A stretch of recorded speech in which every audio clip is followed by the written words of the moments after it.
నా యేసునికే ఆరాధన. రాత్రి వేళ భయముకైనను, పగటి వేళ భానమైనను. రాత్రి వేళ భయముకైనను, పగటి వేళ భానమైనను. రోగము నన్నేమి చెయ్యదు, నా గుడారము సమీపించదు. రోగము నన్నేమి చెయ్యదు, నా గుడారము సమీపించదు. లేనే లేదయా వేరే ఆధారం, నా దుర్గమా నా శైలమా. లేనే లేదయా వేరే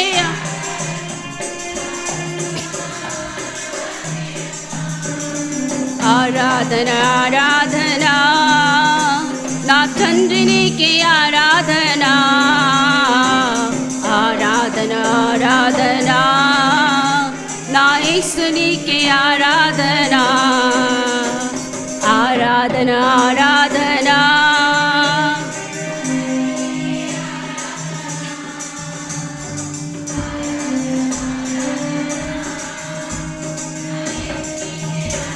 అందరు కలిసి బిగ్గరగా పాడాలి. పడిపోయినా 10,000 మంది కూలిపోయినా,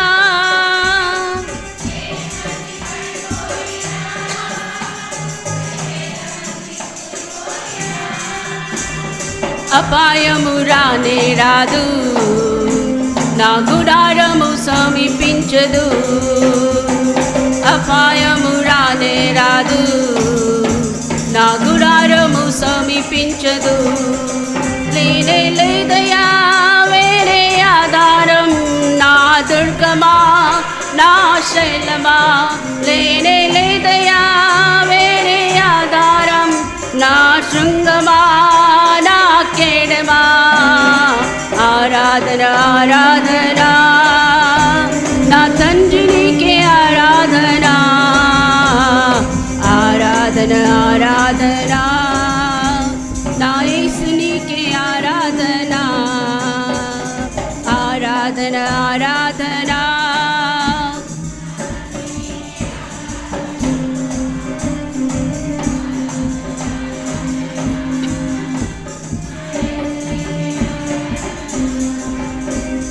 మానవులను కాపాడుటకు నీ దూతలను ఏర్పరచావు. మానవులను కాపాడుటకు నీ దూతలను ఏర్పరచావు. రాయి తగలకుండా ఎత్తినను పట్టుకున్నావు.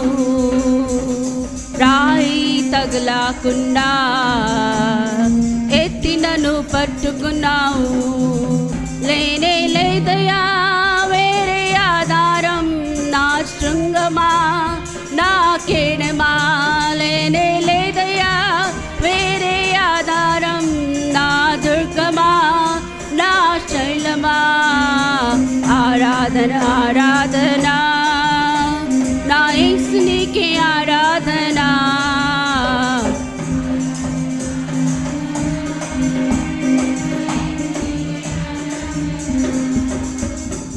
ఆరాధన ఆరాధన, నా యేసునికి ఆరాధన. ఆరాధన ఆరాధన, నా తండ్రినికి ఆరాధన. ఆఖరి వచనము మనమందరం లేచి నిలబడి పాడదాము. అప్పుడు అందరూ వరుసలో నిలబడితే. సో ఈ పాట ఆఖరి వచనం పాడుతున్నప్పుడు చిన్నపిల్లలందరూ ఫస్ట్ ఫ్లోర్కి మీ యొక్క క్లాసెస్కి వెళ్ళాలి. చిన్నపిల్లలు, యంగ్స్టర్స్, మీరు పైన మీకు ఒక సపరేట్ క్లాస్ ఉంటుంది. మీరు వరుసలో దయచేసి వెళ్ళండి. సో అందరూ లేచి నిలబడి ఈ ఆఖరి చరణం పాడుకుందాం.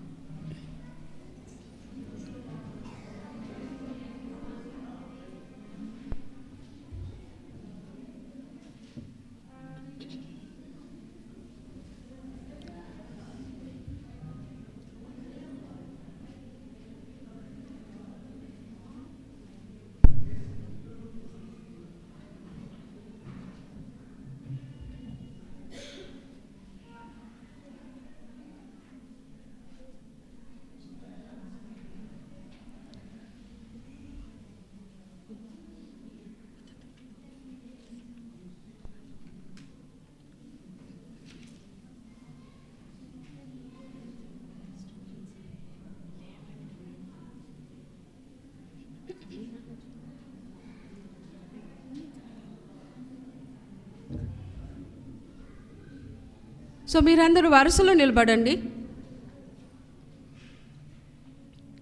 ఆఖరి చరణం, బిగ్గరగా దేవుడిచ్చిన సంతోషం. ఆయన మనల్ని ఎట్లా కాపాడాడు? రాయి తగలకుండా ఎత్తి పట్టుకున్నాడు కదా. సో అలా ఉన్నప్పుడు మనం ఎంత సంతోషంగా ఉండాలి. ఓకే, మానవులను కాపాడుటకు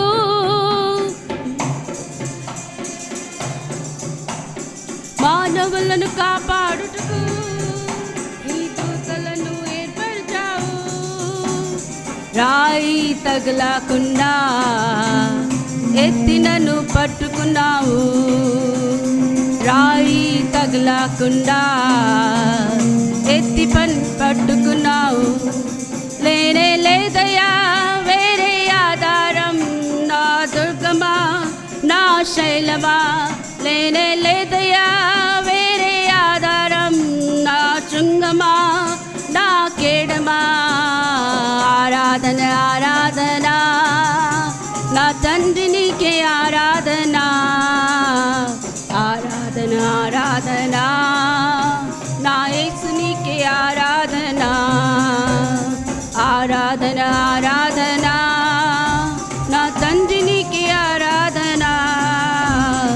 ఆరాధన ఆరాధన నా యేసు నీకే ఆరాధన. కూర్చోండి. సో ఇప్పుడు మేరీ అక్క కొన్ని ఇన్స్ట్రక్షన్స్ ఇస్తారు, దయచేసి వినండి. మనం అలా ఫాలో అయ్యి కరెక్ట్ టైంకి ముగించేటట్టు దేవుడు మనల్ని సహాయపడతారు. ఓ టు మేరీ అక్క.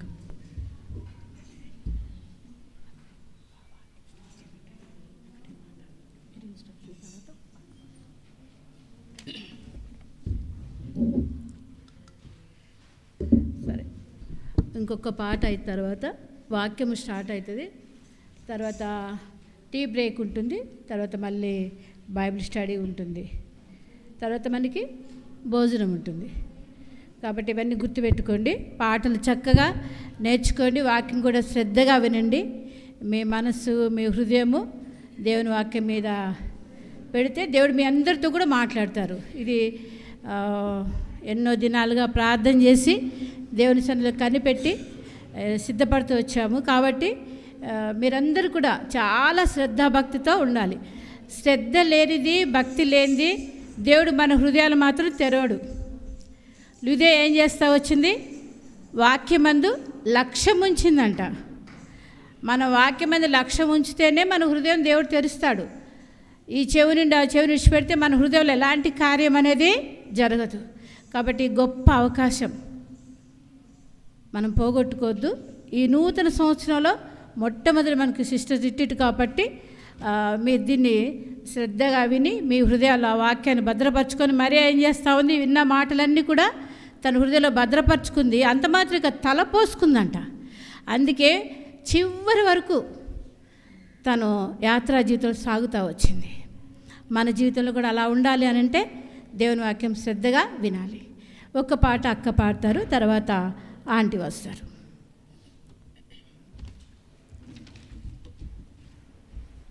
పాట సంఖ్య 2. ఈ పాట చాలామందికి తెలియదు. సో ఒకసారి నేను పాడతాను, మీరు వినండి. తర్వాత మనందరం కలిసి పాడదాం. ఎస్, ఓకేనా? లేకపోతే ఈ పాటలలో మీకు ఏదైనా పాట తెలిసిందంటే చెప్పండి, పాడదాం. ఏదైనా పాట తెలుసా?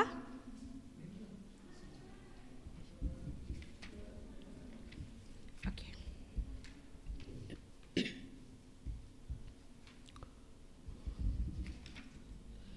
ఓర్పు సహనము కలిగి విశ్వాసముతో సాగుమా, ప్రేమ నిరీక్షణ విడువక గురియొద్దకి పరుగెత్తుమా. ఓర్పు సహనము కలిగి విశ్వాసముతో సాగుమా, ప్రేమ నిరీక్షణ విడువక గురియొద్దకి పరుగెత్తుమా. దాచబడి ఉన్నది సంపూర్ణ బహుమానం, పొందుకుంటావు నీవు ప్రభు యేసుని ద్వారానే.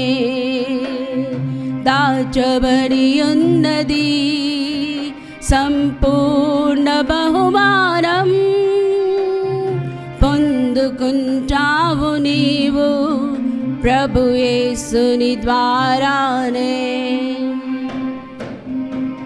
సో ఈజీ కదా ట్యూన్? కష్టంగా ఉందా? ఈజీ కదా? సో అందరు కలిసి పాడుకుందామా? ఓర్పు సహనము కలిగి విశ్వాసముతో సాగుమా, ప్రేమ నిరీక్షణ విడువక గురి యొద్దకి పరుగెత్తుమా. ఓర్పు సహనము కలిగి విశ్వాసముతో సాగుమా, ప్రేమ నిరీక్షణ విడువక గురి యొద్దకి పరుగెత్తుమా. దాచబడి ఉన్నది సంపూర్ణ బహుమానం, పొందుకుంటావు నీవు ప్రభు యేసుని ద్వారానే. దాచబడి ఉన్నది సంపూర్ణ బహుమానం, పొందుకుంటావు నీవు ప్రభు యేసుని ద్వారానే. సో ఈసారి మీరే పాడతారు, నేను పాడను. ఓకే, నేను స్టార్ట్ చేసి వదిలేస్తాను, మీరు పాడండి. ఓర్పు సహనము కలిగి, వెరీ గుడ్.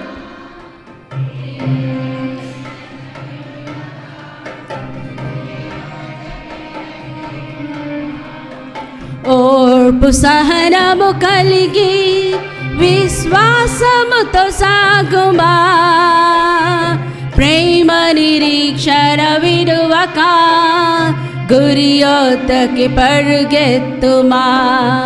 దాచబడి ఉన్నది సంపూర్ణ బహుమానం, పొందుకుంటావు నీవు ప్రభు యేసుని ద్వారానే.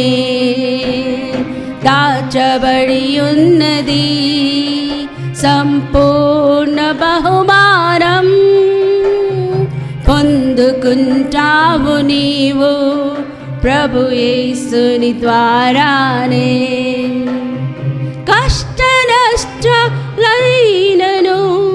శోధన వేదనలోను, కలిమిలేములైనను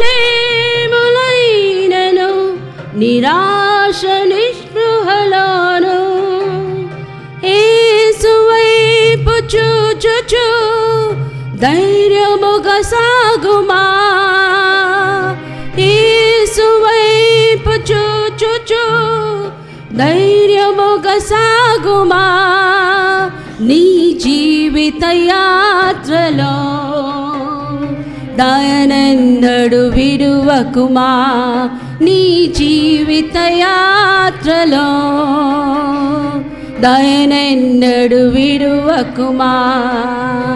ఓర్పు సహనము కలిగి విశ్వాసముతో సాగుమా, ప్రేమ నిరీక్షణ విడువక గురి యొద్దకి పరుగెత్తుమా. పాడండి. ఓర్పు సహనం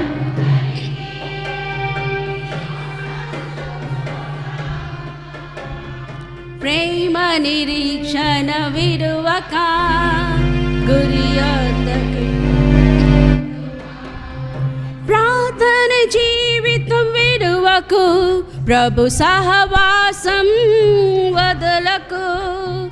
ప్రార్థన జీవితం విడువకు, ప్రభు సహవాసం వదలకు. వాగ్దానములను మరువకు, నీతి మార్గం సడలకు. వాగ్దానములను మరువకు, నీతి మార్గం సడలకు. నిత్య జీవమే బహుమానం, నీతి సూర్యుడు నీ జీవము.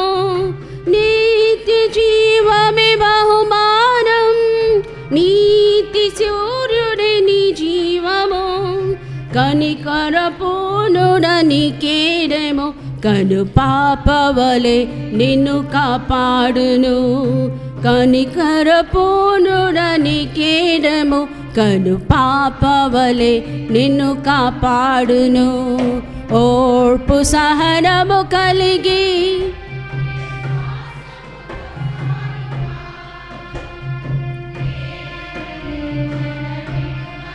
Very good.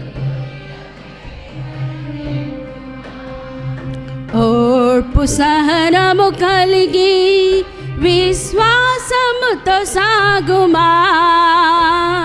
ప్రేమ నిరీక్షణ విడువక గురియోతకి పరుగెత్తుమా. రెండవ చరణం మన థీమ్ని బట్టి ఈ యొక్క స్టాండ్స్ ఉంది. ప్రార్థన జీవితము ఏమంటున్నారు? ప్రార్థన జీవితము వీడవద్దు.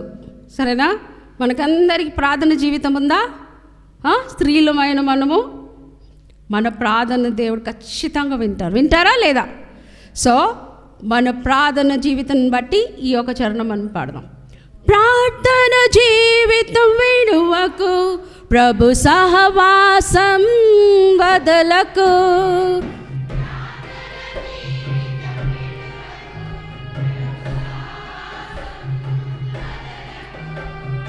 వాగ్దానములను మరువకు, నీతి మార్గం సడలకు.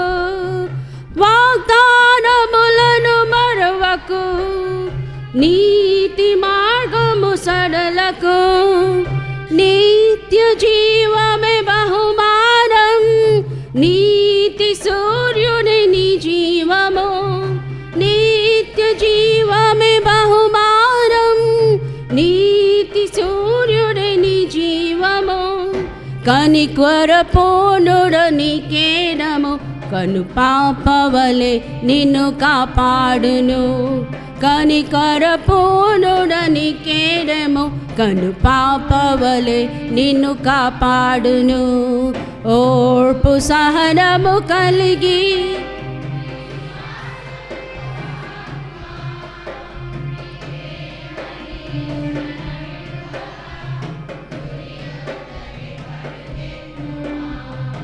ఓర్పు సహనము కలిగి విశ్వాసముతో సాగుమా. ప్రేమ నిరీక్షణ విడువక గురియోతకి పరుగెత్తుమా. దాచబడి ఉన్నది సంపూర్ణ బహుమానం, పొందుకుంటావు నీవు ప్రభు యేసుని ద్వారానే. దాచబడి ఉన్నది సంపూర్ణ బహుమానం, పొందుకుంటావు నీవు ప్రభు యేసుని ద్వారానే.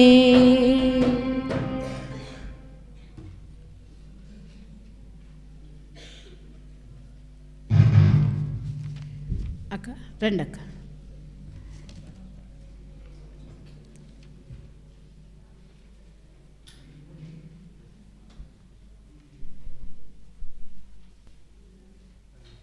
చక్కటి పాట పాడినాము.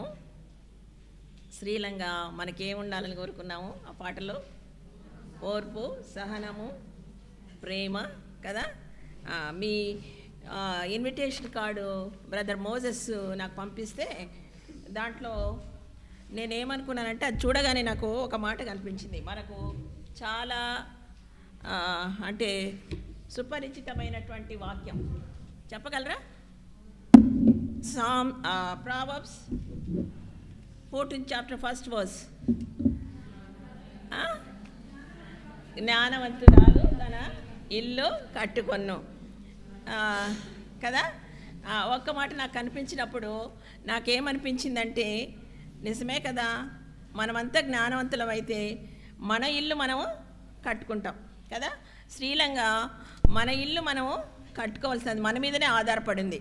దాన్ని మీకు ఒక చిన్న ఒక డెమాన్స్ట్రేషన్ మీకు చూపాలనుకున్నాం అన్నమాట. ఇది మీకు అందరికీ తెలిసినటువంటిదే అయినప్పటికీ నేను మనం దేవుని వాక్యం వినడానికి ముందు ఆ చిన్న డెమాన్స్ట్రేషన్ ఒకటి మీకు చూపాలనుకున్నాం. ఓకే. అంటే జ్ఞానవంతురాలు అంటున్నారు, ఇల్లు కట్టాలని ఉంది. ఆడవాళ్ళది ఏముందంటే అందరు కూడా మగవాళ్ళదే కదా. అలా ఎందుకు అనుకుంటున్నావు? అదే చెప్పండి. అది ఏంటో నాకేం అర్థం కావట్లేదు ఆంటీ. ఏం అర్థం కావటం లేదా? మరి ప్రావర్బ్స్ 14 చాప్టర్ 1 వర్స్లో చదివితే జ్ఞానవంతురాలే తన ఇల్లు కట్టుకుంటుంది. అది ఎలా అండి? అది ఎలా అంటే ఇప్పుడే పాడినాం కదా పాట, ప్రేమ, ఓర్పు, సహనము అనేటువంటి పాట విన్నాము. అంతేకాదు ముఖ్యమైనది ఒకటి అన్నమాట. ఏంటంటే అది మీరే చెప్పాలి.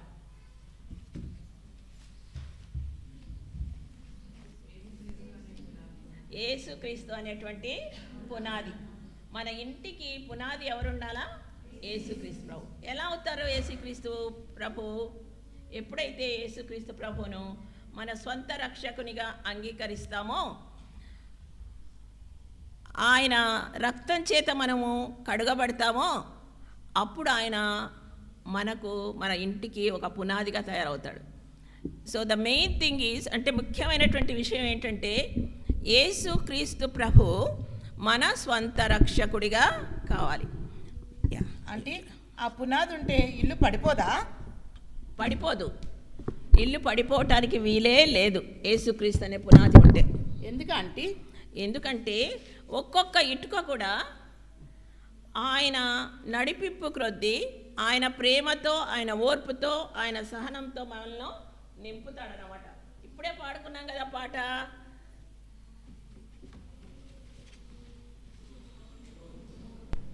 ఇప్పుడు మీరే, ఇది నేను ఒక్కదాన్ని చెప్పేది కాదు, మీరు నాకు చెప్తూ ఉండాలన్నమాట. ఏముంది అక్కడ? ఒక్కొక్క ఇటుక కూడా ఎలా పేర్చుకోవాలో చూడండి. సంతోషం,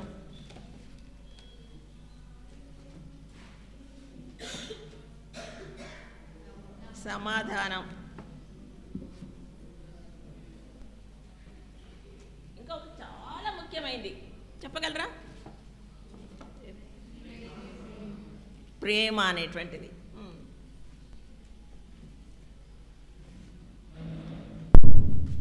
ఇంకొకటి మన ఇంట్లల్లో చాలా అవసరం ఇది. ఈ దినాల్లో ఇది లేకనే మన కుటుంబాలన్నీ కూడా చాలా విచ్ఛిన్నమైపోతున్నాయి కదా. ఏంటిది? సమాధానం.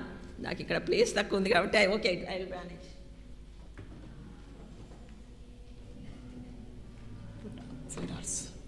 తర్వాత దయ,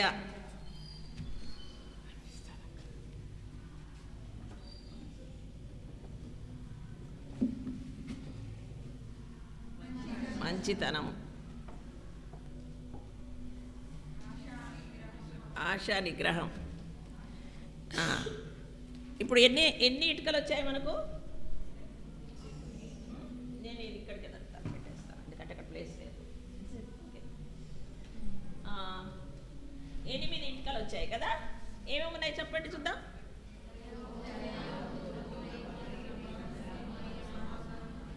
మనకు ప్లేస్ తక్కువది కాబట్టి నేను దీని మీద. ఓహో, ఇప్పుడు అర్థమైంది ఆంటీ. ఇవన్నీ ఉంటే ఇల్లు కట్టబడుతుందా? అయితే మరి పైకప్పు ఏముంది? పైకప్ప చూపెడతాను నీకేంటో.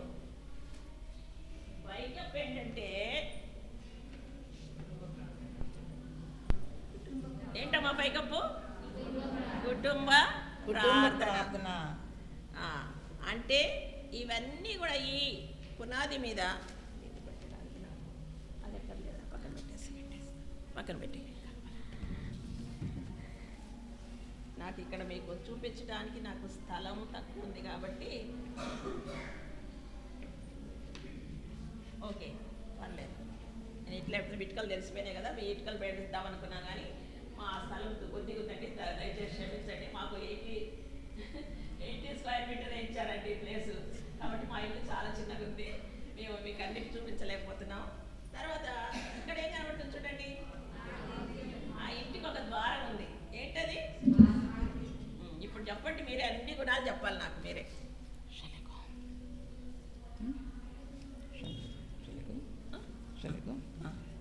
చెప్పండి మీరు. It's not working. Okay, don't waste the time. పునాది ఏంటి మన ఇంటికి? క్రీస్తు అనేటువంటి పునాది. అది ఎలా వస్తుంది? యేసుక్రీస్తు ప్రభువును మన స్వంత రక్షకునిగా అంగీకరించినప్పుడు మనకు క్రీస్తు అనేటువంటి పునాది వస్తుంది. అర్థమైందా? తర్వాత ఎప్పుడైతే మనము ఆ క్రీస్తు అనేటువంటి పునాదిని కలిగి ఉన్నామో అప్పుడు ఏమవుతుందంటే మనకు ఆయన గుణాలన్నీ కూడా మనకు ఆయన ఇస్తాడు. మనలో ఉండే పాత బుద్ధులన్నీ వెళ్ళిపోతాయి. మనకు ఆ పునాదిలో ఉండేటువంటి అన్ని గుణాలు కూడా ఆయన మనకి ఇస్తాడనమాట. అవే మనం ఇప్పుడు చేసినట్టు ఆశా నిగ్రహము, ప్రేమ, ఓర్పు, సహనము పాడిన పాట అదే. ఇవన్నీ కూడా మనకు వస్తాయన్నమాట. ఓకే, కాబట్టి మన ఇంటికి పైకప్పు ఏంటంటే కుటుంబ ప్రార్థన. ఇది మన కుటుంబానికి ఎంతో అవసరమై ఉందన్నమాట.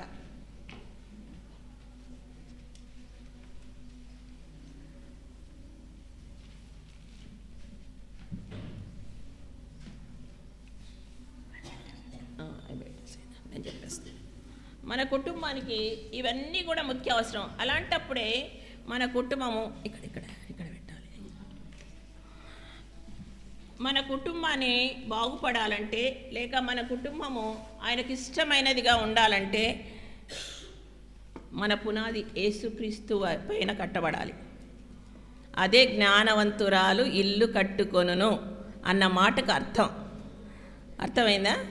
ఆ ఇటుకలతో ఎప్పుడైతే మనం కట్టుకుంటామో అప్పుడు మన పునాది గట్టిగా ఉంటుంది, మన ఇల్లు పడిపోదు.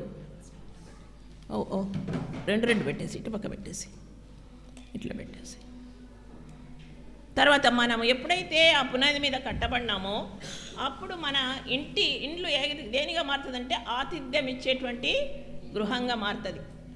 ఆతిథ్యం అంటే తెలుసా? ఏంటి ఆతిథ్యం అంటే? మనకి ఇంటికి వచ్చిన ప్రతి ఒక్కరిని మనము ఆహ్వానించి వారిని సత్కరించటం అంటే ఏదో అన్నం పెట్టి వాళ్ళని పంపించడమే కాదు, ఆత్మీయంగా వాళ్ళను పోషించటం, వాళ్ళకి యేసుక్రీస్తు ప్రభువుని గురించి వాళ్లకు తెలియజెప్పటం ఆతిథ్యం అంటే. అర్థమైందా? ఆతిథ్యం అంటే మామూలుగా మనకి ఏమనుకుంటే హాస్పిటాలిటీ, ఏదో వాళ్ళకు మంచి భోజనం చేసేసి పెట్టేసి పంపించేస్తే అది చేయాల్సిందే. కానీ దానితో పాటు మనం ఏం చేయాలా? మనకి ఇంటికి వచ్చిన ప్రతి ఒక్కరికి మన తలుపు తెరిచి ఆతిథ్యం ఇవ్వాలి. ఎంతోమంది మన ఇంటికి వస్తుంటారు కదా, మన గెస్ట్లే కాకుండా ఉదయం లేచి దగ్గర నుంచి పాలవాడు వస్తాడు, లేకపోతే కూరగాయలవాడు వస్తాడు, దోబీ వస్తాడు, so many people will come కదా. మరి వాళ్ళందరికీ మనం ఆతిథ్యం ఇచ్చేవాళ్ళంగా యేసుక్రీస్తును పరిచయం చేసేటువంటి వ్యక్తులుగా మనం ఉండాలని దేవుడు కోరుకుంటున్నాడు. అదే ప్రావర్బ్స్లో అంటే సామెతల్లో రాయబడినటువంటి వాక్యం, జ్ఞానవంతురాలు తన ఇల్లు కట్టుకొనును. ఓకే, మీరు ఆ పాట పాడారు కాబట్టి తర్వాత నేను ఆ వాక్యం మీ ఇన్విటేషన్లో చూశాను కాబట్టి కొంత మీకు ఇది డెమాన్స్ట్రేషన్ రూపంలో చెప్పాలనుకున్నాను. మీ అందరికీ ఎల్షదాయి ప్రార్థనా మందిరం తరపున ప్రభు అయిన యేసుక్రీస్తు నామములో మీకు వందనాలు చెల్లిస్తుంటున్నాము. మరి మనము ఇప్పుడు వాక్య ధ్యానంలోకి వెళ్ళకముందు ఒక చిన్న ప్రార్థన చేసుకుందాం. ప్రేమ పరిశుద్ధమైన మా తండ్రి, మీకు స్తోత్రాలు, వందనాలు. నన్ను మమ్మల్ని ప్రేమించి ఈ మంచి సమయం మీరు మాకు అనుగ్రహించినందుకు మీకు వందనాలు, స్తోత్రాలయ్యా. మిమ్మల్ని గురించి మేము ఇంకా తెలుసుకోవాలని, ఏదైతే మా జీవితాల్లో శ్రీలంగా మీరు ఉద్దేశించారో ఆ ఉద్దేశాలు మా ద్వారా నెరవేర్చబడాలని మీరు కోరుతుంటున్నందుకు మీకు వందనాలు, స్తోత్రాలు. ఈ సమయంలో మాతో మీరు మాట్లాడండి. మీ మాటలు వినటానికి, దాన్ని వెంబడించటానికి నీ కృపను మాకు దయచేయమని యేసుక్రీస్తు పేరిట అడిగి వేడుకుంటున్నాము తండ్రి, ఆమేన్. మన థీమ్ వర్స్ ఏదో తెలుసా మీకు? ఎవరికి తెలుసు థీమ్ వర్స్ ఏంటో? పోనీ నేను చెప్తాను, టైం మనకు షార్ట్గా ఉంది కాబట్టి. విలాపవాక్యాలు 2వ అధ్యాయము 18-19. విలాపవాక్యాలు 2వ అధ్యాయము 18-19.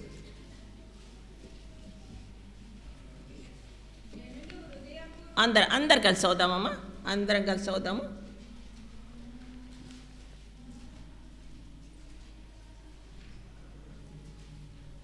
ఎక్కడికి వెళ్ళింది తను పెట్టాలా చూపించాలి. ఎక్కడికి వెళ్ళింది? ఓకే, చదువుదామా ఒకసారి. 18, 19 లామెంటేషన్స్ 2:18, 19. సియోను జనులు హృదయపూర్వకంగా యెహోవాకు మొరపెట్టుదురు. సియోను కుమారి ప్రాకారమా, నదీ ప్రవాహం వలె దివారాత్రము కన్నీరు పారనిమ్ము. విరామం కలగనీయకము, నీ కంటి పాపను విశ్రమింపనీయకము. నీవు లేచి రేయి మొదటి జామున మొరపెట్టుము. నీళ్లు కుమ్మరించినట్లు ప్రభు సన్నిధిని నీ హృదయంను కుమ్మరించుము. ప్రతి వీధి మొగను ఆకలిగొని వారు మూర్ఛిల్లుచున్నారు. మన ధ్యానం కొరకు ఇప్పుడు ముఖ్యమైనటువంటి వాక్యం ఏంటంటే, నీ కంటి పాపను విశ్రమింపనీయకుము. చెప్పండి అందరూ. నీ కంటి పాపను విశ్రమింపనీయకము అంటే ఏంటి అర్థం అనుకుంటారు మీరు? కంటి పాపను విశ్రమింపనీయకము అంటే ఏమనుకుంటున్నారు మీరు అర్థం? దాని క్రిందనే దాని జవాబు అంతా కూడా ఉంది ఆ వచనంలో మనకు. ఎందుకు విశ్రమింపనీయకమని రాయబడింది? మనం ఏమనుకుంటున్నాం దాన్ని, ఆ వచనాన్ని చదివినప్పుడు? ఇక్కడ ఎంతమంది తల్లులు ఉన్నారు? ఎంతమంది తల్లులు ఉన్నారు? Very good. తల్లులు కాని వాళ్ళు కూడా వుడ్ బి మదర్స్, అంటే తల్లులు కాబోతున్న వాళ్ళందరికీ ముఖ్యమైనది ఇది. ఏంటంటే మనం కంటి పాపను ఎప్పుడు విశ్రమింపజేస్తాము? నిద్రపోయినప్పుడు కదా. నిద్రపోయినప్పుడు మన కంటి పాపను ఏం చేస్తాం? మనం మూసేస్తాం కదా, కంటి పాపను విశ్రమింపజేస్తాం. కానీ ఇక్కడ వాక్యంలో ఏం చెప్పబడిందంటే, నీ కంటి పాపను విశ్రమింప అంటే నువ్వు ఎలా మొరపెట్టాలంటే దేవుని దగ్గర కన్ను ముయ్యకుండా. మనకు చాలా వాక్యాలు తెలుసు, ఎడదెక్కకు ప్రార్థన చేయము, ఇవన్నీ తెలుసు. కానీ ఎప్పుడైనా ఇది ఆలోచించారా? కన్ను ముయ్యకుండా అంటే అర్థం ఏంటి? కంటి పాపను విశ్రమం అంటే నువ్వు ప్రార్థన చేసినప్పుడు కళ్ళు మూస్తే ఉమ్మయమని కాదు, కానీ నిద్రపో అంటే మెలకువగా, కంటిన్యూస్గా, తర్వాత ఎడతెగకుండా, తర్వాత భారంతో ఎప్పుడు ప్రార్థించాలి? ఆ వాక్యంలో ఉంది, చెప్పగలరా? వాక్యం తెచ్చిపెట్టుకోండి. రేయి మొదటి జామున. జాములు 4 ఉన్నాయి మనకు తెలుసు. రేయి మొదలు జాము ఎప్పుడు ప్రారంభమవుతుంది? 3 గంటలకా? ఈ బైబిల్ యూదుల కాలం వరకైతే 6 to 9 అంటే సాయంకాలం 6 గంటల నుంచి 9 గంటల వరకు అని బైబిల్ జ్ఞానులు చెప్తారు. అది యూదా దాన్ని బట్టి. కానీ మనకైతే 12 గంటల నుంచి 3 గంటల వరకు. 12 గంటల నుంచి ఏంటంటే అలా చెప్పేస్తున్నారు, మంచి నిద్ర సమయంలో మమ్మను మేల్కోమంటారా ఏంటంటారా? అలా మేల్కొని మన కంటి పాపను విశ్రమింపనీయకపోతే నిజంగా మన కుటుంబాలను మనము బాగుపరుచుకున్న వాళ్ళం అవుతాం. చాలాసార్లు మనం ఏమంటాం అనుకుంటామంటే, మన కుటుంబాలు బాగుపడాలంటే మగవాళ్ళు ఏం అసలు సహకరించడం లేదు, అసలు వీళ్ళకి అక్క అస్సలు పట్టించుకోరక్క. నేను చాలామంది చేతితో మాట్లాడినప్పుడు అంటారు, ఏం పట్టించుకోరక్క ఆయన, అసలు పిల్లల సంగతి, ఆయన ఉద్యోగం ఆయనే సరిపోతుంది, అస్సలు పట్టించుకోరక్క, ఎట్లా బాగుపడుతుంది అక్క అంటాం మనం. కాదు, అలా ఉనింటే దేవుడు జ్ఞానవంతురాలు ఇల్లు కట్టునని రాసిండాడు, జ్ఞానవంతుడు ఇల్లు కట్టునని రాసిండేవాడు కదా.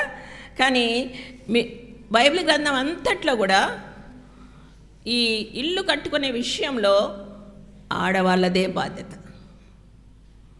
మనదే. మన కంటిని పాపను విశ్రమింపనీయకుండా మనం ప్రార్థించగలిగితే మన ఇంటిని మనమే కట్టుకుంటాం. ఇది మర్చిపోకూడదు మనం. అందుకే మనకు ఈసారి థీమ్ అది అన్నమాట. మరి ఎప్పుడు ప్రార్థించాలంటే చూసాం, రే మొదటి జామునని. ఎక్కడ ప్రార్థించాలి? దినమంతా మనకు పనే ఉంటుంది కదా. ఆడవాళ్ళంగా ఉదయం లేచినప్పటి నుంచి మనకు వంటింట్లో, తర్వాత జాబ్ చేసే వాళ్ళైతే జాబ్ అన్నీ ఉంటాయి. మరి ఎక్కడ ప్రార్థన చేయాలి చెప్పండి చూద్దాం. ఎక్కడ ప్రార్థన చేయాలి?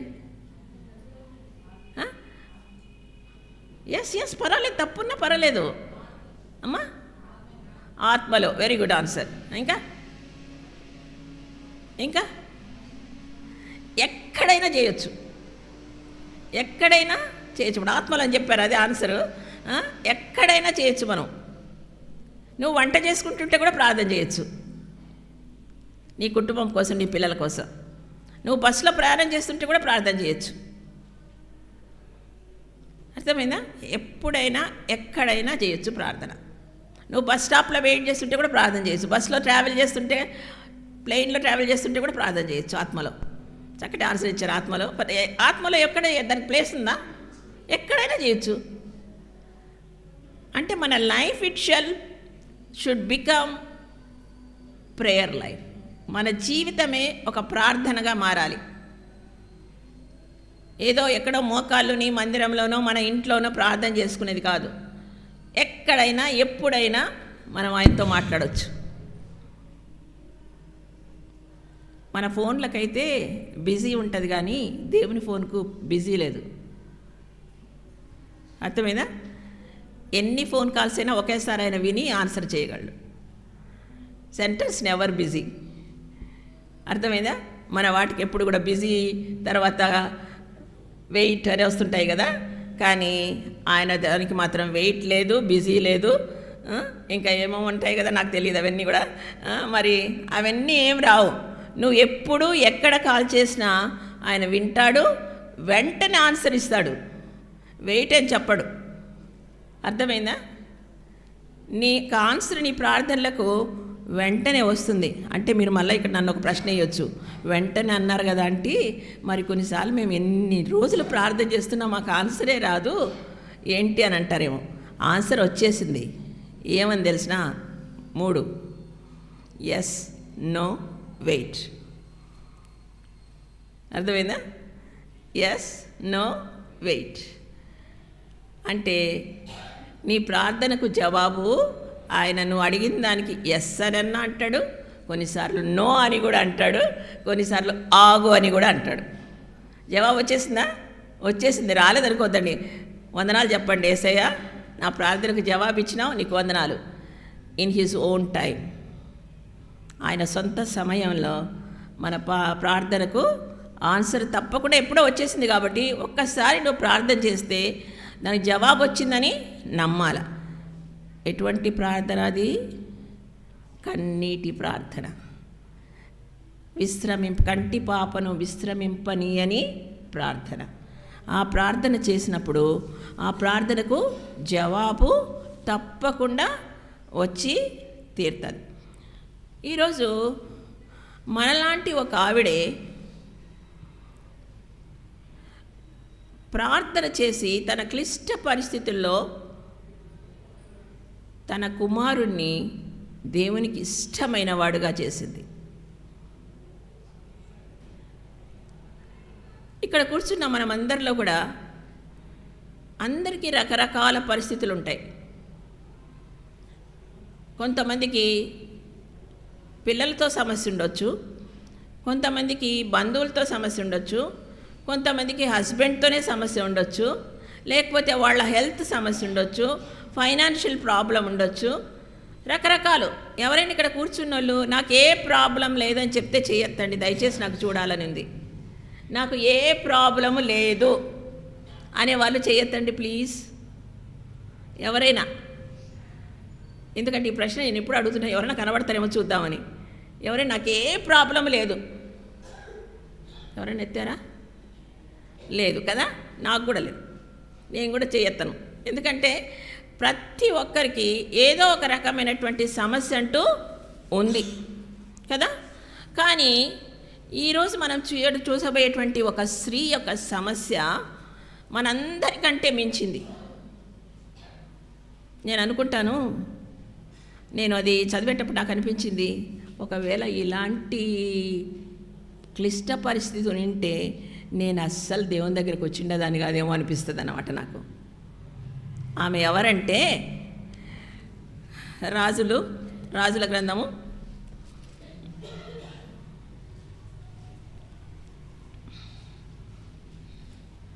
2 Kings 18th chapter 2nd verse. ఎవరైనా త్వరగా చదవచ్చు, మనం టైం చాలా లేట్గా జాయిన్ అయినాం కాబట్టి.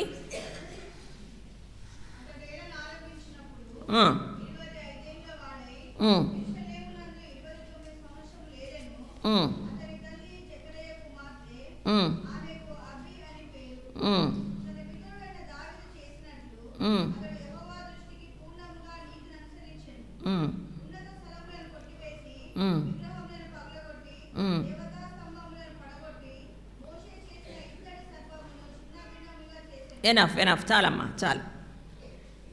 ఎవరండి ఆమె? ఆ పేరు ఎవరో చూసారా దాంట్లో? ఆమె పేరేం పేరు? అబీజా అని కూడా అంటారు, అబియా అని కూడా అంటారు ఆమెను. దానికి అర్థం ఏంటంటే యెహోవాయే నా తండ్రి. దానికి అర్థం ఏంటి? యెహోవాయే నాకు తండ్రి. ఆమె పేరుకు తగ్గట్టే తన జీవితం అలా ఉండిందన్నమాట. ఈ అబీని గురించి మనకు కేవలం 2 చోట్లనే బైబిల్లో రాయబడింది. మొదటి దినవృత్తాంతాలు, తర్వాత రాజులు, 2 Kings. అక్కడ కూడా మనకి ఎక్కువగా చెప్పబడలేదు, కానీ దేవుడు ఒక ఉద్దేశంతో ఆమె పేరును మన బైబిల్ గ్రంథంలో లిఖింపజేశాడు. ఈ అబీ అనేటువంటి ఆమె ఆహాజు రాజు భార్య. ఎవరు? ఆహాజు. ఈ ఆహాజు రాజు ఎటువంటి వాడంటే దుష్టుడు. ఎంత దుష్టుడంటే యూదా వంశములో జన్మించి కూడా నిజమైన దేవుడు ఎవరో తెలిసి కూడా విగ్రహాలను పూజించాడు. తన పిల్లలను అగ్నిగుండా నడిపించాడు.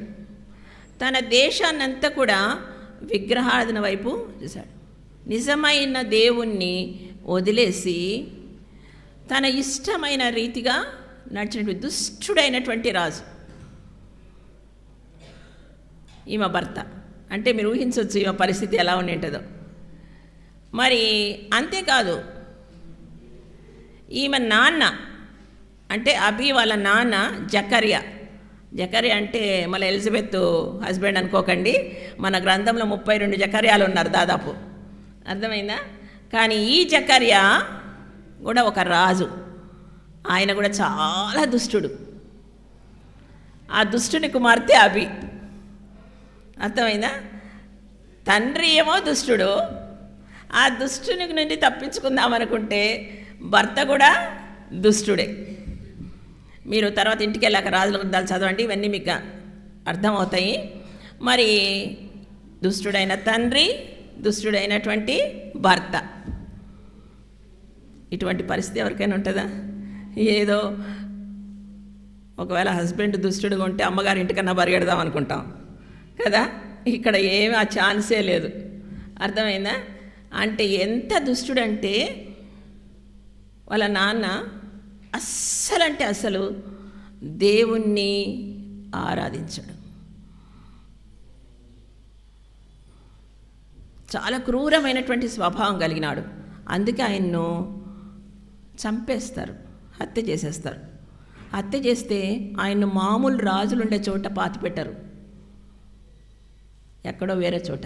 అంటే ఎంత దుష్ట స్వభావం ఉంటే రాజుల దగ్గర పాతిపెట్టరు మీరు ఊహించుకోండి. నేను లోతుకు వెళ్ళటం లేదు, మన టైం ఆదా చేయడానికి కోసం. మీరు ఇంటిపై నాకు చదివితే మీకు అన్ని అర్థం అవుతాయి. మరి ఈ జకర్యాను హత్య చేసినప్పుడు ఈ అమ్మాయి కండ్లారా చూసింది అబీ.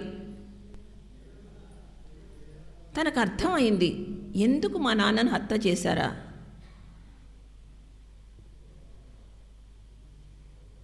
ఆ తర్వాత అమ్మాయికి అర్థమైంది పెళ్ళైన తర్వాత. పెళ్ళి కూడా యాక్చువల్గా ఈ 12 గోత్రాల్లో 2గా విభజించబడినాయి.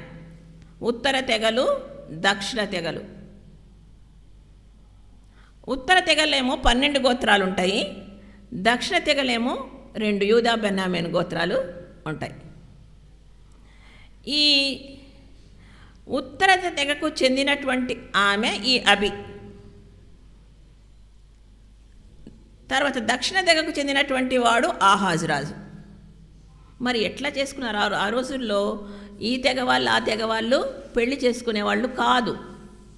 కానీ కొన్ని సమయాల్లో జరిగేటివి. ఎలాంటి సమయాలంటే సంధి చేసుకోవాలా, ఒక దేశంతో ఒక దేశము సంధి చేసుకోవాలన్నా, లేకపోతే రాయబారం కల్పించుకోవాలన్నా వాళ్ళని స్త్రీలను వాడుకునే వాళ్ళంట. వాళ్ళ సంబంధ బాంధవ్యాల్లో స్త్రీలను వాడుకుంటే వాళ్ళ సేఫ్టీ కొరకు. అలా ఈ ఉత్తర తెగకు చెందినటువంటి ఈ అమ్మాయిని అభిని ఆ అమ్మాయి ఇష్టపడి చేసుకోలే ఆ హస్బెండ్ను.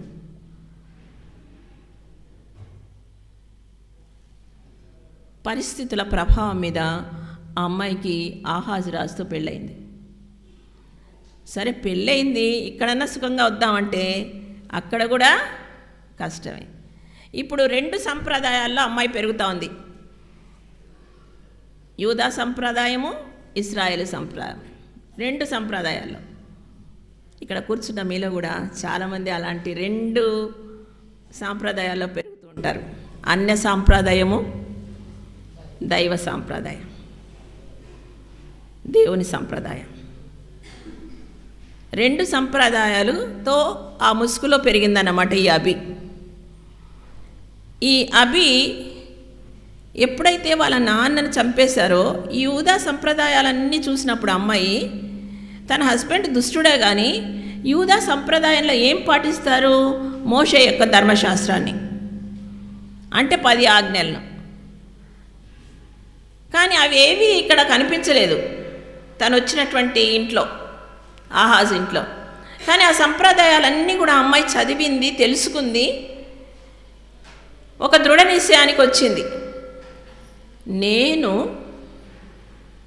నిజమైన దేవుణ్ణి, యెహోవాయే తండ్రిగా నేను అంగీకరించి ఆయన కట్టడలను, ఆయనటువంటి ఆజ్ఞలను నేను పాటించాలి అని ఒక దృఢ నిశ్చయానికి వచ్చిందనమాట. నా తండ్రిలాగా నేను ఉండకూడదు, నా భర్తలాగా నేను ఉండకూడదు. ఏదైతే దేవుని యొక్క కట్టడ ఉందో ఆ కట్టడకు నేను లోబడాలి. ఇలా అమ్మాయి దృఢ నిశ్చయం చేసుకొని తన జీవితాన్ని గడపడం ప్రారంభించింది. ఆ అమ్మాయికి ఒక అబ్బాయి పుట్టాడు. ఆ అబ్బాయి ఎవరో కాదు, మనందరికీ తెలిసిన వ్యక్తి హిజ్కియా. ఎవరు? హిజ్కియా. ఎవరమ్మా వాళ్ళ అబ్బాయి పేరు? ఇప్పుడు చెప్పండి. హిజ్కియా వాళ్ళ అమ్మ ఎవరు, వాళ్ళ నాన్న ఎవరు? అబి వాళ్ళ అమ్మ, వాళ్ళ నాన్న ఆహాజ్. ఎటువంటి వాడు? అబి ఎటువంటిది? యెహోవాయే తండ్రిగా అంగీకరించినటువంటి వ్యక్తి. మరి మీరు ఇమాజిన్ చేయండి, ఆలోచిస్తే లేదు ఊహిస్తే ఈ హిజ్కియా జీవితం ఎలా ఉండిండాలి? ఒక దుష్టుడు తండ్రికి కదా, వాళ్ళ తాత కూడా దుష్టుడే. తాతన ఏమంటాం, నాన్న. ఓకే, ఆయన కూడా దుష్టుడే. అటువంటి దుష్ట వంశములో పుట్టినటువంటి హిజ్కియా, మనకి హిజ్కియా లైఫ్ అంతా బాగా తెలుసు ఎలా ఉందో. అటువంటి హిజ్కియా ఎలా తయారయ్యాడు ఇప్పుడే చదివాము. 2వ రాజులు. ఎవరమ్మా చదివింది? ఇంతవరకు చదివారు కదా. 2వ రాజులు. టైం సేవ్ చేయడానికి మీరు చదివితే నాకు. యెహోవా దృష్టికి పూర్ణముగా నీతిని అనుసరించి, పూర్ణముగా నీతిని అనుసరించి, హాఫ్ కాదు, పూర్ణముగా నీతిని అనుసరించాడంట హిజ్కియా. ఇంకా అమ్మా, ఉన్నత స్థలములను కొట్టివేసి విగ్రహాలను పడగొట్టేసి, దేవతా స్తంభాలను పడగొట్టి, మోసే చేసిన ఇత్తడి సర్పమును చిన్నబిన. అంటే ఇత్తడి సర్పం మంచిదే కదా అనుకుంటారేమో మీరు, కానీ దాన్ని పూజ చేస్తున్నారు. ఆ రోజు మోషే చెప్పిన పని ఏంటి? వాళ్ళకి తెగులు వచ్చినప్పుడు దాన్ని చూస్తే మీ తెగులంతా కూడా పోతుంది, మీరు కాపాడబడతారని అంతవరకే చెప్పాడు. కానీ మోషే రాసిన ఆజ్ఞల్లో ఏముంది? ఏ ఆకారాన్నైనా దేన్నైనా పూజించవచ్చని ఉందా? లేదు కదా. భూమి కింద కానీ ఆకాశం పైన కానీ ఎక్కడ కానీ ఏ రూపమునైనానో చేసుకొనకూడదు, మొక్కకూడదు కదా. మరి వాళ్ళు చేసిన పని ఏంటి? ఇత్తడి సర్పాన్ని కూడా ఒక విగ్రహంగా మార్చుకొని ఆ విగ్రహాన్ని పూజ చేస్తున్నారు. ఈరోజు విశ్వాసులమైనటువంటి మనల్లో కూడా ఒక్కసారి మనం కనుక్కుంటే ఎన్ని విగ్రహాలు ఉన్నాయి. చాలామంది మీ విగ్రహాలు వదిలేసి వచ్చేసాము. లిటరల్గా బొమ్మలకు మొక్కకుండా దేవుడు మనల్ని రక్షించుకొని బయటికి తెచ్చాడు. కానీ ఎన్ని విగ్రహాలు మనలో ఉన్నాయి, ఎన్నిటిని పూజిస్తున్నాం ఎప్పుడైనా గమనించారా? ఆనాడు ఆ యూదులు చేసినటువంటి విగ్రహారాధన అంతా కూడా, యూదులందరూ కూడా దేవుని జనాంగమేగా, వాళ్ళు చేసినటువంటి ఆ విగ్రహారాధన అంతా కూడా ఈనాడు మన విశ్వాస ప్రపంచంలో కూడా వచ్చింది. ఏంటి ఆ విగ్రహము? దేవుని కంటే ఎక్కువగా దేని ప్రేమించినా అది విగ్రహమే. మనల్ని రక్షించిన రక్షకుడైన యేసుక్రీస్తు ప్రభువు కంటే మనము దేన్ని ప్రేమించినా అది ఏమవుతుంది? విగ్రహం అవుతుంది. ఒక్కసారి మనల్ని మనం పరిశీలించుకుందాం. నాలో ఏం విగ్రహం ఉంది? దేవుడు కొత్త నిబంధనలోకి వస్తూనే మనకు కొన్ని సూచనలు ఇచ్చాడు. పారంపర్యాచారాలను వదిలిపెట్టమని, వడవమని. కానీ ఎన్ని పారంపర్యాచారాలు మనము అనుసరిస్తున్నాం ఈ రోజుల్లో? అది విగ్రహారాధన కాదా? ఎంతమంది ఆయనకి ఇష్టము లేనటువంటి వాటిని ప్రేమిస్తున్నాం? చాలాసార్లు అనేక మంది స్త్రీలతో నేను మాట్లాడినప్పుడు నాకు వచ్చే జవాబు ఏంటంటే, అక్క, మా బంధువుల ముందు మేము చేయకపోతే బాగుండదక్క, ఇది తప్పకుండా చేయాలి.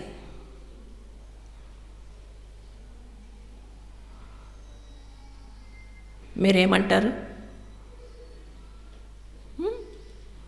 అభి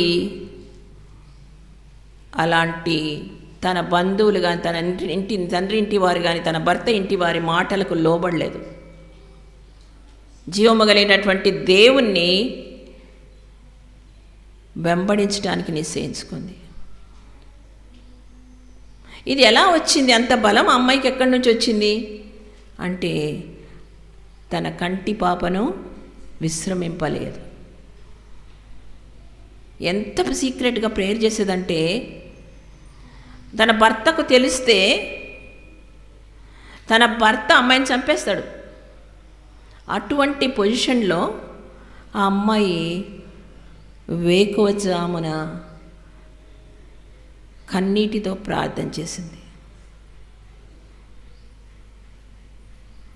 తనకు సేవ చేయాలని చాలా ఇష్టం, కానీ తనకు అలాంటి పరిస్థితి లేదు. హస్బెండ్కి అస్సలు ఇష్టం లేదు. కానీ దేవునికి ప్రతిజ్ఞ చేసిందంట, నేను సేవ చేస్తాను. ఎలా చేస్తాను ప్రభు అంటే, నా కుమారుని ద్వారా చేస్తాను. చూసారా? నా కుమారుని ద్వారా నీ సేవ నేను చేస్తాను. యేసయ్యా, యెహోవా, నువ్వు నా తండ్రివి కదా, నా పరిస్థితి నీకు తెలుసు కదా. కానీ అమ్మాయి ఆత్మలో తన కన్నీటి ప్రార్థన వలన తనకి ఎంత బలం ఉందంటే, ఎంత శక్తి ఉందంటే, నా కుమారుణ్ణి దేవుని సేవ చేసేవాడిగా చేస్తాను అంటే పట్టుదల కలిగినటువంటి స్త్రీ అభి. ప్రార్థనా పరురాలు, దేవుని కట్టడలకు విధేయురాలైనటువంటి స్త్రీ. తన క్లిష్ట పరిస్థితుల్లో మనుషులను లెక్కబెట్టలేదు. నా బంధువులు ఏమంటారో, లేకుంటే నా కొలీగ్స్ ఏమంటారో, లేకపోతే వాళ్ళు వీళ్ళు ఏమనుకుంటారో అవన్నీ కూడా పట్టించుకోలేదు. నా యేసయ్యకు నేను నమ్మకంగా ఉండాలి. నమ్మకమైనటువంటి స్త్రీ, నీతిమంతురాలు, తన క్లిష్ట పరిస్థితుల్లో ఆయనకు ఎంత నమ్మకంగా జీవించిందంటే, అంటే మీకు అర్థమవుతుంది అనుకుంటాను, నేను అన్నీ చెప్పలేను, కానీ ఆ దుష్టుడైన హస్బెండ్తో కనీసము తను బహిరంగ ఒక్క మాట యేసయ్యతో చెప్పడానికి వీలు లేని పరిస్థితి. మనకెవరికైనా అలాంటి పరిస్థితి ఉందా? కనీసం మనం భర్త ఆఫీస్కి వెళ్తానో లేదు పని మీద వెళ్తూనే మోకాళ్ళని ప్రార్థించుకోగలమా? ప్రార్థించుకోగలం కదా, అవునా?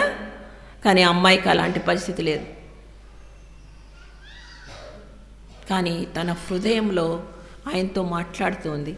తన కంటి పాపను విశ్రమింపనీయకుండా ఆయనతో, ఇప్పుడే సిస్టర్ చెప్పినట్టు, ఆత్మలో ఆయనతో కంటిన్యూస్ ఫెలోషిప్, కంటిన్యూస్ సంబంధం, ఎడతెగని సంబంధము యెహోవాతో పెట్టుకుంది. యెహోవాయే నా తండ్రి. దానివల్లే అమ్మాయికి ఆ శక్తి వచ్చింది నిలబడటానికి. ఒక విధవరాలామె భర్తను కూడా చంపేశారు, ఆహాసును కూడా చంపేశారు. ఒక విధవరాలుగా మిగిలిపోయింది. అంటే లోకం ఎంత ద్వేషించుంటుందో కదా. అసలు వింటుంటేనే నాకు అనిపిస్తుంది, మీ నాన్న చెడ్డోడు, నీ భర్త చెడ్డోడు, ఇంకా నువ్వేంది మాట్లాడదా అంటారు కదా, అనరా? అంటారు కదా. సొసైటీలో ఏమైనా విలువ ఉంటుందా? ఏం విలువ ఉండదు కదా. కానీ అవన్నీ లెక్క చేయలేదు అమ్మాయి. నా దేవుని దృష్టికి నేను యథార్థంగా జీవించాలి, ఆయన కట్టడలు నేను గైకొనాలి. అలా అనుకొని ఆ అమ్మాయి నిరంతరము ప్రార్థిస్తూ వచ్చి తను దేవునికి చేసినటువంటి ప్రతిజ్ఞను కాపాడింది. ఎలా కాపాడుకుంది? తనకు దేవుడికి చేసినటువంటి ప్రతిజ్ఞ అంటే తన కుమారుణ్ణి, she gave a best example తన కుమారునికి. తన ప్రార్థన జీవితము తన కుమారునికి ఒక మోడల్ అన్నమాట. మరి ఈమెకు ఒక బిరుదు కూడా ఇచ్చారు, heroine of prayer. Heroine of prayer అంటే ప్రార్థనకు ఒక హీరోయిన్ అన్నమాట. చిన్నతనం నుండే హిజ్కియా వాళ్ళ అమ్మలో చూసింది ఏంటంటే ప్రార్థన. అందువల్లే రాజుగా అవుతూనే ఏం చేస్తాడో మనకు తెలుసు. హిజ్కియా జీవితం ప్రార్థనకుతో సక్సెస్ అయింది కదా. మనకు తెలుసు ఎప్పుడెప్పుడు ప్రార్థించాడు హిజ్కియా, చెప్పండి. మీకు అందరికీ బాగా తెలుసు అనుకుంటాను. ముఖ్యంగా 2 సార్లు ప్రార్థించాడు, చెప్తారా? ఏమా? యుద్ధ సమయంలో ఒకటి, ఇంకొకటి తనకు వ్యాధి వచ్చినప్పుడు కదా. 2 సార్లు కన్నీటితో ప్రార్థన చేస్తాడనమాట. ఆ ప్రార్థనకు జవాబు వచ్చిందా? వచ్చింది కదా. ఆయన తన కంటి పాపను విశ్రమింపని ఎక్కడి నుంచి నేర్చుకున్నాడు ఈ సత్యం? వాళ్ళ అమ్మ అభి నుంచి నేర్చుకున్నాడు. వాళ్ళ అమ్మ యొక్క అంటే నువ్వు నీ బిడ్డకు ఏం కావాలా? మాదిరి కావాలా? నీ ప్రార్థన జీవితము నీ బిడ్డను ప్రభావితం చేస్తుందా? ఈరోజు ప్రశ్న. నీ జీవితము నీ కుమార్తెను కానీ నీ కుమారుణ్ణి కానీ ప్రభావితం చేస్తుందా? ప్రార్థన చేస్తున్నాం మనందరం. ఎందుకంటే మనకు మందిరంలో అన్నీ బోధిస్తారు కాబట్టి ఉదయం ప్రార్థన చేయాలా, బైబిల్ చదువుకోవాలా, రాత్రి ప్రార్థన చేయాలా, బైబిల్ చదువుకోవాలి. ఏదో గబగబా 2 మాటలు చదివేసుకుంటాము, ప్రార్థన చేస్తాము, మళ్ళా మన పనులకు వెళ్తాం. ఇది చెప్పే నాతో కూడా అర్థమైందా? ఎందుకంటే గృహిణులుగా స్త్రీలంగా మనకు ఉండేటువంటి పరిస్థితులు మనకు తెలుసు. కానీ మరి ఆమెకు లేవా? అభికి లేవా అలాంటి పరిస్థితులు? ఇప్పుడు ఆమె జీవితం విన్నాక మనకేమని అనిపిస్తుంది? అంత క్లిష్టమైన పరిస్థితులు నాకైతే లేవనిపించింది. కానీ మనం అనుకుంటాం మనకుండే పరిస్థితులు, అబ్బా నీ ఇంట్లో అస్సలు కాదు, ఈ పిల్లలతో చచ్చిపోతున్నా అనుకుంటాం. వీళ్ళు కాదు, నా హస్బెండ్ అయితే ఇంక అస్సలు ఇక్కడున్న పుల్ల అక్కడ వేయడు, అంతా నా మీద వేస్తాడు. ఆల్వేస్ మనకి ఎప్పుడు ఉంటుందంటే బ్లేమింగ్ అదర్స్ కదా, ఇతరుల మీద నెపం వస్తుంటాం. కానీ అక్కడెక్కడ అలాంటి దానికి దేవుని వాక్యంలో ఆస్కారం లేదు. అర్థమైందా? స్త్రీలముగా మనల్ని దేవుడు ఎంతో ప్రేమించాడు. బైబిల్ గ్రంథంలో చదివితే you are precious in his sight as a woman. నువ్వు స్త్రీగా ఉన్నందుకు దేవునికి విలువైన దాన్నివట. మన బైబిల్ గ్రంథంలో యేసుస్వామి పుట్టుక స్త్రీతోటే జరిగింది. ఆయన చనిపోయినప్పుడు కూడా శిష్యులందరూ వెళ్ళిపోయారు. ఎవరున్నారు ఆయనతోటి? స్త్రీలే ఉన్నారు. తర్వాత ఆయన లేచినప్పుడు కూడా ఎవరున్నారు? స్త్రీలే ఉన్నారు. మీకు ఎంత పొజిషన్ ఇచ్చాడో చూడండి దేవుడు. నేను ఎప్పుడు అనుకుంటాను, నాకు ప్రశ్న వస్తుంది, నేను ఎవరు అసలు, నాకు ఇంత ఆధిక్యత దేవుడు ఎట్లా ఇచ్చాడని కదా. చూడండి, నిన్ను స్త్రీగా పుట్టించాడు. కొన్నిసార్లు మనం చాలా మన పరిస్థితులను తలుచుకొని అసలు నేను ఎందుకు పుట్టాను, అసలు ఆడదానిగా పుట్టకుంటే బాగుండి బాధలు ఉండేటివి కాదు కదా. చాలాసార్లు మన పరిస్థితులు తట్టుకోలేక మనం ఆ ప్రశ్నలన్నీ వేసుకుంటుంటాం.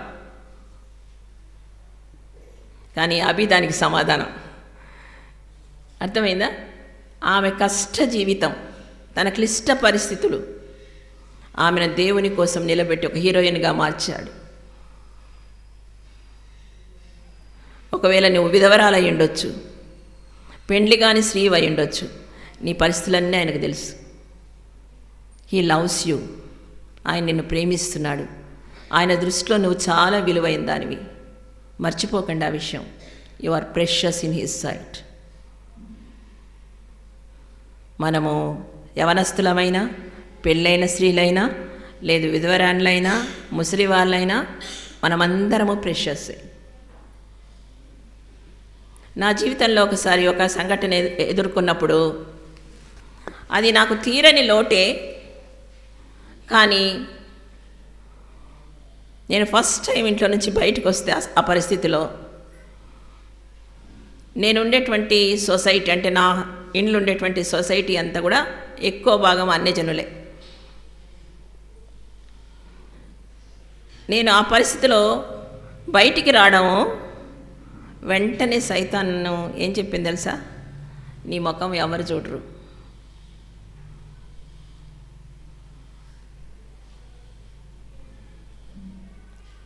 అప్పుడు దేవుడు నన్ను ఏమన్నాడు తెలుసా? You are precious in my sight. నా దృష్టిలో నువ్వు విలువైన దానివి. ఎవరు చూసినా చూడకపోయినా నేను నీతో ఉంటున్నా. You are not alone.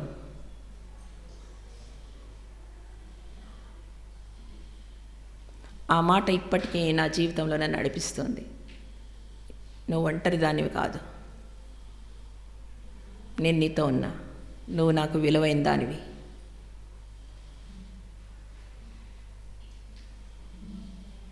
గత 15 సంవత్సరాలుగా ఆ మాటలు ఇంకా నా మనస్సులో మెదులుతూనే ఉన్నాయి. అవి నాకు ఎంత ధైర్యాన్ని ఇస్తాయి తెలుసా? ఇక్కడ మీ ముందు నిలబడి ఇంత ధైర్యంగా మాట్లాడుతున్నాను, కానీ నాకు ఇల్లు, మందిరము, నా వర్క్ ప్లేస్ తప్ప ఇంకేమీ తెలీదు.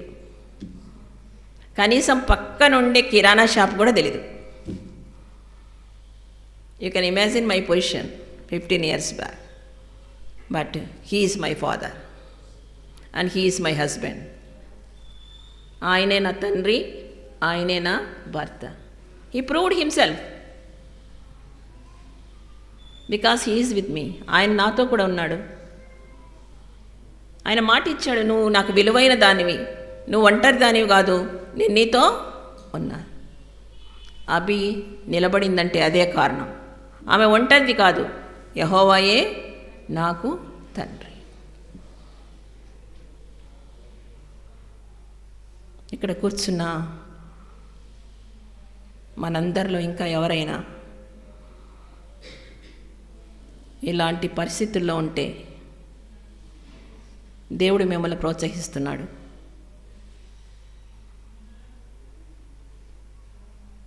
ఆయన నీ తండ్రిగా ఉన్నాడా? నీ తండ్రిగా ఉంటే ఆయన నీతోనే ఉంటాడు.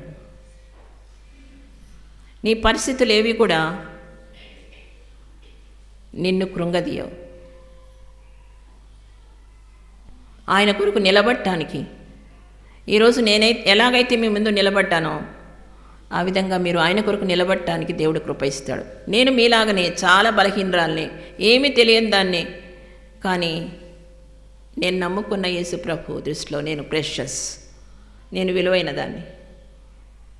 నువ్వు ఒంటరి దానివి కాదు అని నన్ను ప్రోత్సహించిన దేవుడు నన్ను వదిలిపెట్టలేదు. ప్రియ సహోదరులారా, అభితో మాట్లాడిన దేవుడు, నాతో మాట్లాడిన దేవుడు మీతో కూడా ఉంటున్నాడు. ఆయన ఎంత గొప్ప దేవుడు అంటే ఒక్కసారి మాట ఇస్తే దాన్ని తప్పిపోడు. అది నెరవేర్చేటువంటి దేవుడు. సరే, ఇక్కడ ఈ అభి విషయానికి వచ్చామంటే, ఈ అభి తన కుమారుణ్ణి ప్రార్థనా జీవితంతో పెంచింది. అంటే కన్నీటి ప్రార్థన, కంటిని విశ్రమింపనీయకుండా ప్రార్థన, వేకువ జామున లేచే ప్రార్థన. మరి మన సంగతి ఏంటి? ఈనాడు మన పిల్లలు ఎలాంటి పరిస్థితిలో ఉన్నారో విలాపవాక్యాలు 19 చదవండి అందరూ. విలాపవాక్యాలు 19, 2:19 అందరు చదవండి. విలాపవాక్యాలు 2వ అధ్యాయము 19వ వచనం.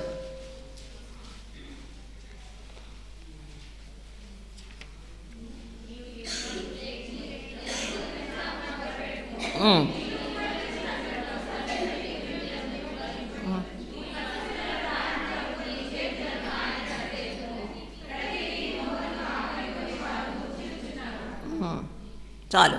ఏమవుతున్నారంట మన పిల్లలు? ఏమవుతున్నారు చెప్పండి, మీరే చదివారుగా. మూర్చిల్లుతున్నారు కదా. మీరంటారేమో, మా ఇంట్లో మంచి భోజనం ఉందంటే, మాకు ఆకలి మా పిల్లలకి ఎప్పుడు ఆకలి లేదు, సమయానికి మేము బాగా చేసి పెడతాము, ఆకలి అనేది లేదనుకుంటారేమో ఈ వాక్యం చదివి. ఆధ్యాత్మికంగా మన పిల్లలు ఆకలితో ఉన్నారు. ఆత్మీయ రీతిగా మన పిల్లలు ఆకలితో ఉన్నారు. అందుకే ఏమైపోతున్నారు? అన్నం లేదు, పడిపోతున్నారు, మూర్చిల్లిపోతున్నారు. మరి తల్లులంగా ఇహలోక రీతిగా అయితే మీరు అన్నీ చేసి పెడుతున్నారు, వెరీ గుడ్. కానీ వాళ్ళు మూర్చిల్లిపోతుంటే ఆత్మాత్మికంగా చూస్తూ ఊరుకుందామా? దానికి రెమెడీ ఒక్కటే, నీ కన్నీటి ప్రార్థన, నీ కంటి పాపను విశ్రమింపని అని ప్రార్థన. ఆ ప్రార్థన చేస్తేనే నీ పిల్లలను కాపాడుకోగలవు. ఒక్కసారి మనల్ని మనం పరిశీలించుకుందాం. చాలాసార్లు మనం ఏమనుకుంటామంటే, పిల్లలు చిన్నగా ఉన్నప్పుడు, వాళ్ళు చిన్న పిల్లలే కదా, తర్వాత మంచిగా ఉన్నారులే, స్కూల్ ఏజ్ వరకు బాగున్నారు, ఫ్యామిలీ ప్రేయర్ కూర్చుంటున్నారు, మందిరానికి వస్తుంటున్నారు, అన్నీ చేస్తున్నారు, so they are all right, చాలా మంచిగా ఉన్నారని అనుకుంటుంటాం. మోసపోకండి. మనం యాక్చువల్గా ప్రార్థన ఎప్పుడు ప్రారంభిస్తామంటే, వాళ్ళు దారి తప్పినాక ప్రార్థన చేయడం ప్రారంభిస్తాం. మీకు ఒక విషయం చెప్పనా? బైబిల్లోనే ఉంది, కిటికీలెక్కి కూర్చుందంట. అర్థమవుతుందా? సాతాను ఎక్కడ కూర్చుందంట? కిటికీలెక్కి కూర్చుంది. మనం చేసేటువంటి తప్పు వలన ప్రార్థిస్తున్నాం, కానీ ఎప్పుడు ప్రార్థించాలో అప్పుడు ప్రార్థించడం లేదు. తల్లులంగా సాతాను వారిలో ప్రవేశించకముందే వారి చుట్టూ కూడా ప్రార్థనా కంచెని వేయాలి. ఫెన్సింగ్ ఆఫ్ ప్రేయర్, ప్రార్థనా కంచెను వేయాలి. మనం ఎప్పుడు వేస్తామంటే, వాళ్ళు దారి తప్పినాక వేస్తాం ఆ కంచె. నాకు కూడా ఇది చాలా, నేను మీ కొరకు చదివేటప్పుడు నాకు బాగా అనిపించింది. నేను కూడా దేవుని దగ్గర క్షమాపణ అడిగాను. ఏంటంటే మనం చేసే పొరపాటు ఏంటంటే ప్రార్థన కంచెను పిల్లలు దారి తప్పాక వేస్తున్నాం. అప్పుడు ఏమవుతుందంటే సాతాను ఆల్రెడీ ప్రవేశించింది, అది ఆ కంచె లోపలనే తిరుగుతుంటుందంట. అర్థమైందా? మనం ప్రార్థన చేస్తున్నాము కానీ కంచె వేయవలసిన సమయంలో వేయలేదు కాబట్టి ఆ సాటన్ ఏం చేస్తుంది, ఆ కంచె లోపలనే తిరుగుతుంది, అంతే మన బిడ్డల చుట్టే తిరుగుతుంది.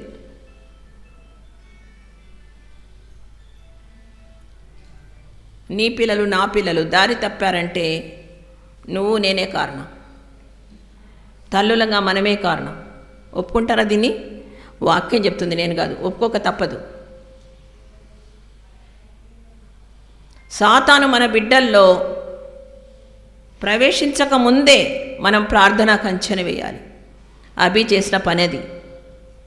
హిజ్కియా చిన్నవాడుగా ఉన్నప్పుడే మనకు తెలుసు 25 ఏళ్లకే రాజు అయ్యాడు ఆయన, 25 ఇయర్స్కే కింగ్ అయ్యాడు. ఎంత గొప్ప కార్యాన్ని చేశాడు దేవుని కోసం. ఎలా చేయగలగంటే చిన్నతనం నుంచే హిజ్కియాను ఈ అభి ప్రార్థనా కంచె వేసేసింది.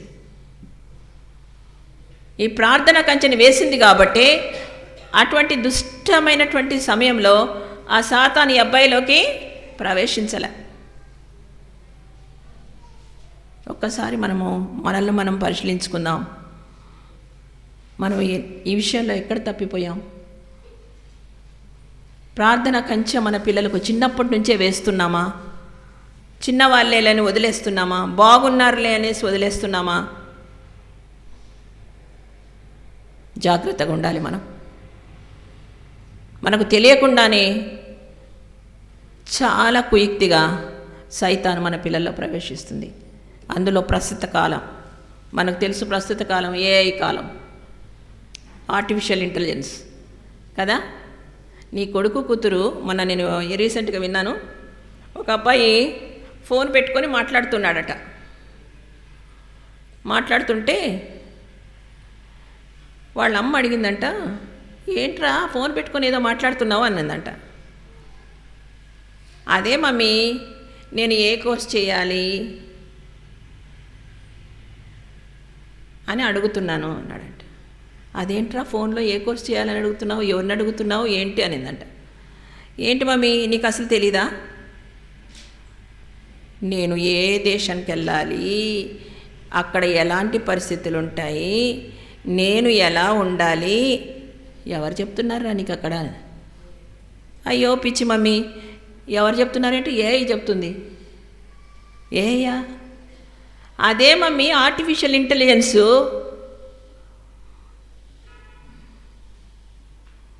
మన పిల్లల చేతిలో మొబైల్స్, గ్యాడ్జెట్స్ అన్నీ ఉన్నాయి. ప్రపంచం అంతా ఈ హస్తంలో చూపించేస్తుంది అది. మరి అవి లేకుండా మరి ఎడ్యుకేషన్ కూడా లేదు. మరి ఎట్లాగో తల్లులంగా నువ్వు నేనే దేనికి ఆ అప్లయన్సెస్ ఉపయోగించుకోవాలో దానికి ఉపయోగించేటట్లుగా నువ్వు నేను వాళ్ళని కాయాలి.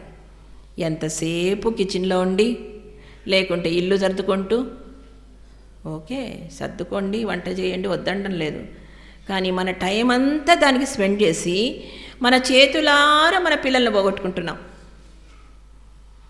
మళ్ళీ లబోదిబో అని ముట్టుకుంటాం కదా. తర్వాత వాళ్ళని సంపాదించుకోవడం ఎంత కష్టమవుతుంది.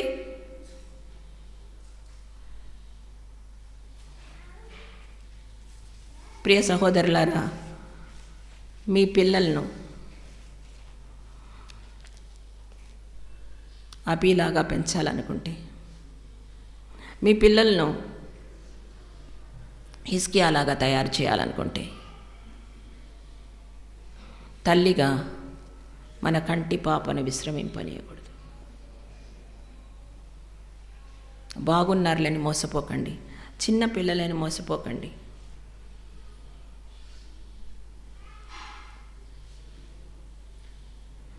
నీ పిల్లలకు, చిన్న పిల్లలకు కూడా, నేను సండే స్కూల్లో ఒక తల్లి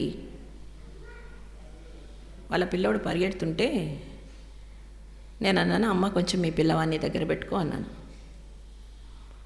అంటే ఆంటీ వాడికి 2 ఏళ్ళ ఆంటీ అనేసింది నాతో. నేను ఏం అనలేకపోయాను, కానీ మళ్ళీ ఆలోచించాను. 2 ఏళ్ల పిల్లోడికి మొబైల్ హ్యాండిల్ చేయడం తెలుసా తెలీదా? మీరు చెప్పండి. తెలుసు కదా. మరి మందిరంలో వాడు కూర్చోవాలనే విషయం నువ్వు నేర్పిస్తే వస్తుంది కదా. అన్నం తినకపోతే మొబైల్ చేతికిచ్చి అన్నం పెడుతున్నావు, అవునా? వాని ఏడుపు తగ్గించాలంటే మొబైల్ చేతికిస్తున్నాం. చిన్న పిల్లలు 1 ఇయర్ లోపల పిల్లల్ని చూసాను నేను, చక్కగా అవి నొక్కుతున్నారు. మరి అంత జ్ఞానం, కంప్యూటర్ యుగంలో ఉన్నారు వాళ్ళు. ఇప్పుడు మించి ఆర్టిఫిషియల్ ఇంటెలిజెన్స్ కూడా వచ్చేసింది. మరి ఇలాంటి ప్రదేశంలో అంటే నువ్వు ఎప్పటి నుంచి ప్రార్థన చేయాలా? నీ గర్భములో నుంచే ప్రార్థన చేయాలి. నీ కంటి పాపను విశ్రమింపనీయొద్దు. ఎటువంటి కుమారుడు, ఎటువంటి కుమార్తె నీకు పుట్టబోతుందో అప్పటి నుండే నువ్వు ప్రార్థన చేయాలి. మన బైబిల్లో ఉంది, ముందుగానే మనోహాకు చెప్పేసింది దేవదూత కదా, నీ గర్భంలో నీకు ఒక కుమారుడు పుడుతున్నాడు, వాని నెత్తి మీదకి కత్తి రాకూడదు, తర్వాత ఆమె ఎలాంటి ద్రాక్షారసమో పుచ్చుకోకూడదు, అన్ని ఇన్స్ట్రక్షన్స్ చేసింది. మనకి ఈ బైబిల్ గ్రంథము తల్లులుగా మనకందరికీ ఎంతో ఇన్స్ట్రక్షన్స్ ఇస్తుంది. అసలు మనం బైబిల్ చదువుతున్నామా? పేరుకు మాత్రమే చదివి పక్కన పెట్టేస్తున్నామా? దేవుడు రోజు రోజు నీతో నాతో ఏం మాట్లాడుతున్నాడో మనం గ్రహించగలిగితే మన పిల్లల్ని మనం భద్రం చేసుకోగలం.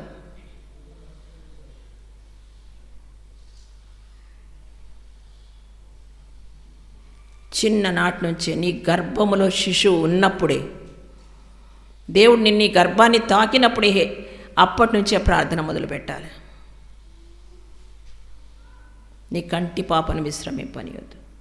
అప్పుడు మాత్రము నాకు మగపిల్లోడు పుడతాడా ఆడపిల్లోడు పుడతాడా ఇవే ప్రశ్నలు ఉంటాయి. కానీ మనం ఏమి మగపిల్లోడైనా ఆడపిల్లోడైనా అందరూ ఒకటే దేవుని దృష్టిలో. ఈ లోక పద్ధతులు అవి. ఎన్నిసార్లు మనం ఈ లోక పద్ధతులను అనుసరిస్తున్నాం? బైబిల్లో ఏమనుంది? యవన కాలం ముందు పుట్టిన కుమారులు అంటే కుమార్తెలు కూడా అని అర్థం. బైబిల్లో మేల్ జెండర్ ఫీమేల్ జెండర్ లేదు, మగ ఆడ వ్యత్యాసం అనేది లేదు బైబిల్ గ్రంథంలో. ఆత్మీయంగా అందరూ సమానులే. నీకు ఎవరినిచ్చినా దేవుడు ఆ బిడ్డను దేవునికి అప్పగించాల్సినటువంటి బాధ్యత నీకుంది. అలాంటప్పుడే నీ బిడ్డలు దేవుని కొరకు నిలబడగలరు. అబి ఆ పని చేసింది. అప్పట్లో ఆమెకు ఏ అవకాశం లేదు. ఎక్కడో యెరూషలేము మందిరానికి వెళ్ళి ప్రతి వారం వెళ్ళి పూజించేటువంటి అవకాశమే లేదు వాళ్ళకప్పుడు. ఏ సంవత్సరానికి ఒకసారో ఆ శిలోహు మందిరానికి వెళ్ళి దేవునికి ప్రార్థన చేస్తారు. మనకు తెలుసు హన్నా స్టోరీలో మనం వినింటాం కదా. హన్నాకు కుమారుడు పుట్టినాక అబ్బాయి పాలు వదిలేంత వరకు కూడా వాళ్ళ మమ్మీ పోలేదు అసలు కదా, మనకు బాగా తెలుసు. మరి అంటే అంతవరకు వాళ్ళకి మందిరంతోనే కనెక్షన్ లేదు. కానీ ఆనాటి స్త్రీలు ఎవరితో పెట్టుకున్నారు వాళ్ళ సంబంధం? యెహోవా దేవుడు, జీవం కలిగినటువంటి దేవునితో. ఆయన కొరకని పెంచినారు. అన్నా జీవితంలో కూడా మనకు తెలుసు, దేవుని కొరకని పెంచింది. లేకపోతే అక్కడికి వెళ్తేనే ఆ చిన్నోడు అక్కడికి పోయి యెహోవాకు మ్రొక్కాను అని రాయబడింది. ఎట్లా మ్రొక్కుతాడండి? పాలు వదులుతానే అంత ఆలోచన ఎక్కడి నుంచి వచ్చిందండి చెప్పండి. ఆ మాట చదివినప్పుడు నాకు భలే అనిపిస్తుంది. అంత చిన్న వయసులో ఎవరు నేర్పించారు వాడికి? ఎందుకు అక్కడ పోయి అక్కడ తీసుకుపోయి ఆ ఏలి ప్రవక్తకు, అయ్యా ఆ రోజు నేను ఏడ్చి మొరపెట్టుకున్నా కదా, ఆ బాలుడే నాయన ఈ పిల్లోడంటే అక్కడ యెహోవాకు మ్రొక్కెను అనే మాట ఉంది కదా. మరి ఈ మాటలన్నీ బైబిల్లో ఉన్నాయి. మనం చదువుతున్నామా? ఏదో సమయాల గ్రంథం చదివేశాం అనుకుంటున్నామా? ప్రతి ఒక్కటి బైబిల్ గ్రంథంలో రాయబడి ఉంది. తల్లులుగా మనం ఎలా ఉండాలో, ఎలా చేయాలో రాయబడింది. అబి వీటన్నిటిని అనుసరించింది. అంతేకాదు తన కుటుంబం విషయంలో కూడా ఆమె ఆ దుష్టరాశి ఏమీ చూసుకునేవాడు కాదు. కానీ ఈమె మొత్తము కుటుంబాన్ని తన దేశం కొరకు కూడా పాటుపడింది. చూడండి, హిజ్కియా రాసైన తర్వాత అంతవరకు ఆ యూదా రాజ్యాంగము విగ్రహాలతో నిండి ఉంది, విగ్రహ పూజ చేస్తుంది. ఎప్పుడైతే హిజ్కియా రాజయ్యాడో ఆ దేశం బాగుపడింది. అర్థమవుతుందా? ఎలా బాగుపడింది? అన్ని విగ్రహాలను పడేసేసిండు, అంతటిని డెస్ట్రాయ్ చేసేసిండు. జీవం గల దేవుణ్ణి ఎలా మొరపెట్టాలో చూపించిండు. తన జీవితం ద్వారా కూడా నేర్పించిండు. వాళ్ళ మమ్మీ జీవితం ద్వారా తను నేర్చుకున్నాడు, తన జీవితం ద్వారా దేశానికి నేర్పించేశాడు, తన దేశాన్ని బాగు చేశాడు. మరి నా జీవితము మన కుటుంబానికి ఎలా ఉంది, మన సంఘానికి ఎలా ఉంది, మన దేశానికి ఎలా ఉంది? ఈరోజు దేవుడు కోరుకుంటుంది అదే. అమ్మ, నీ జీవితం అభిలాగా నా కొరకు పిల్లలను పెంచేదానిగా ఉండాలని నేను కోరుకుంటున్నాను. ఒకవేళ కొంతమందికి పిల్లలు ఉండరు, నాకు పిల్లలు లేరు కదా ఏంటి అనుకుంటున్నారేమో. ఆత్మీయంగా నిన్ను కూడా ఫలింప చేయటానికి దేవుడు ఇష్టపడుతున్నాడు. ఆత్మీయంగా నీకు పిల్లలు ఉన్నారు, నీ సంఘములోని పిల్లలందరూ నీ పిల్లలే. వాళ్ళ కొరకు కన్నీటితో ప్రార్థన చేయి. ఒట్టిగా వాళ్ళ పాపనా, వీళ్ళ పిల్లోడా, ఇట్లయిపోయాడు అట్లయిపోయాడు, ఇవే మాటలుంటాయి మనకు.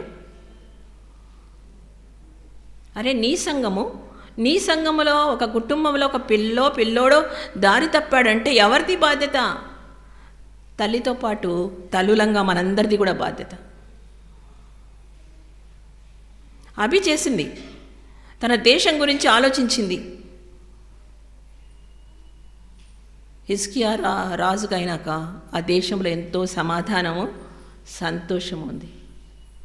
నీ ఇంట్లో సంతోషం కావాలంటే, నీ ఇంట్లో సమాధానం కావాలంటే అభిలాగా నువ్వు కూడా ప్రార్థనా జీవితంతో నీ కొడుకును నీ కూతురును పెంచాలి.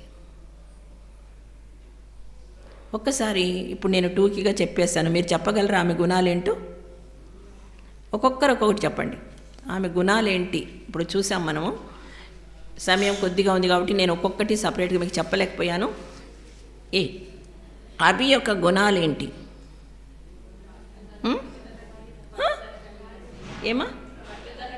పట్టుదల కలిగిన స్త్రీ, ఇంకా ప్రార్థన పర్రాలు, ఇంకా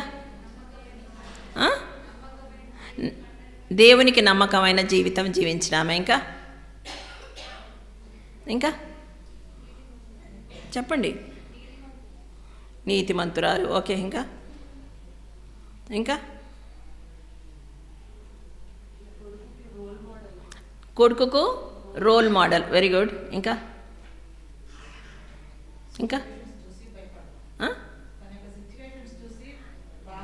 అంటే తన పరిస్థితిని బాగా అర్థం చేసుకున్నటువంటి స్త్రీ, తన పరిస్థితులను బాగా అర్థం చేసుకున్నటువంటి స్త్రీ.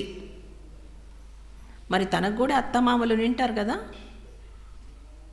తనకు కూడా ఆడబిడ్డలు నింటారు కదా మనకున్నట్లే, అవునా? ఏంటమ్మా మేమందరం ఈ పద్ధతులు పట్టిస్తుంటే నీ కొడుకేంటి అసలు ఇలా నేర్పిస్తున్నాం అని అంటారు కదా. ఈ రోజుల్లో మనకు కూడా అయ్యే వస్తుంటాయి కదా, పెళ్ళిళ్ళప్పుడు, చావులప్పుడు కదా, అన్నీ అప్పుడే వస్తాయి, లేనిపోయినటువన్నీ కదా. మరి మనం ఎలా నిలుస్తున్నాం? నిలిచింది అభి.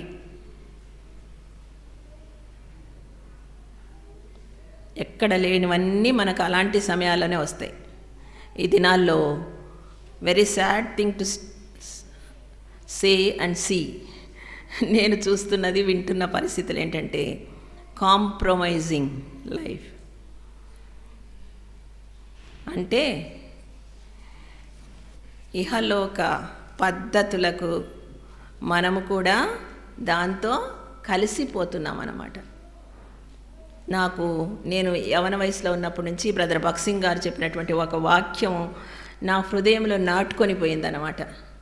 ఏంటంటే you are separated and sanctified generation.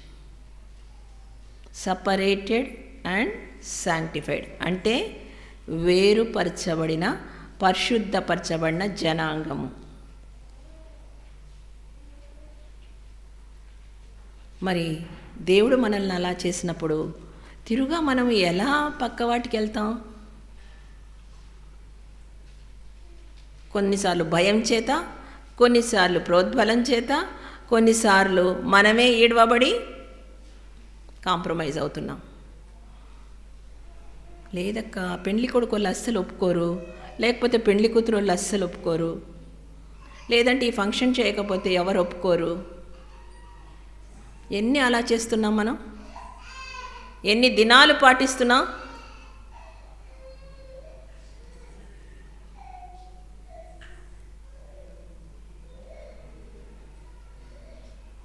మళ్ళీ అన్నిటికీ ప్రార్థన కూడా, అదొక సాడ్ థింగ్. నాకు చాలా విచారం వేసే విషయం అంటే ఏంటంటే మెచ్యూర్ అయిందంట. దట్ ఈస్ లేడీస్ స్వభావ సిద్ధమైన విషయం. కావాలి మెచ్యూర్ కాకపోతే స్త్రీలు కాబట్టి నేను ఫ్రీగా మాట్లాడుతున్నాను. అది స్త్రీ స్వభావం, దేవుడు పెట్టిందే. దాన్ని ఒక పెద్ద ఫంక్షన్గా చేసి మళ్ళీ దానికి ఒక ప్రార్థన.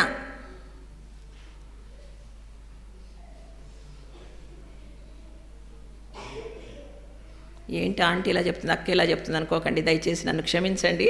కానీ ఎట్లా కాంప్రమైజ్ అవుతున్నాం మనం?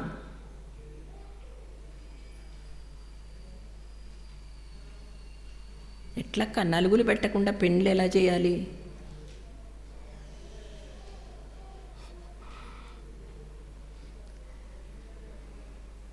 ఇవన్నీ ఎక్కడి నుంచి వచ్చాయి తెలుసా మనకు? మిమ్మల్ని అందరినీ మళ్ళీ వేదాలు చదవమని చెప్పాలా? అర్థమైందా? మనకు వేదాలు ఉన్నాయి, ఋగ్వేదము, అథర్వణ వేదము. అర్థమైందా? మళ్ళీ మిమ్మల్ని వేదాల్లోకి పంపించాలి నేను ఇవన్నీ తెలియాలంటే. అవన్నీ కూడా అన్యజనుల ఆచారాలు. వాటితో మనల్ని సపరేట్ చేసేసాడు దేవుడు. మళ్ళా వాటితో మనం ఎందుకు ఏకీభవించాలి? అభి తన జీవితంలో వాటన్నిటి నుంచి విడుదల పొందింది, ఏకీభవించలేదు. తన పుట్టినటువంటి తెగ, ఆ ఉత్తర తెగలో ఉండేటువంటి ఆచారాలు కానీ ఆ అలవాట్లు కానీ ఏమీ తన వెంబడి తీసుకురాలేదు. పైగా యూదా దేశంలో ఉండేటువంటి కొన్ని దేవునికి విరోధమైన కార్యాలు కూడా తీసుకోలేదు. కేవలము యెహోవాయే నా తండ్రి ఇష్ట ప్రకారం నేను చేయాలి. నిలబడింది, సాధించుకుంది. మరి మనం కూడా సాధించుకుందామా? కొంచెం కష్టమే, కానీ దేవుని కోసం నిలిస్తే దేవుడు శక్తి ఇస్తాడు. మరి అభికి ఇచ్చిన శక్తి మనకి ఇవ్వడా? ఆయన ఇస్తాడు కదా.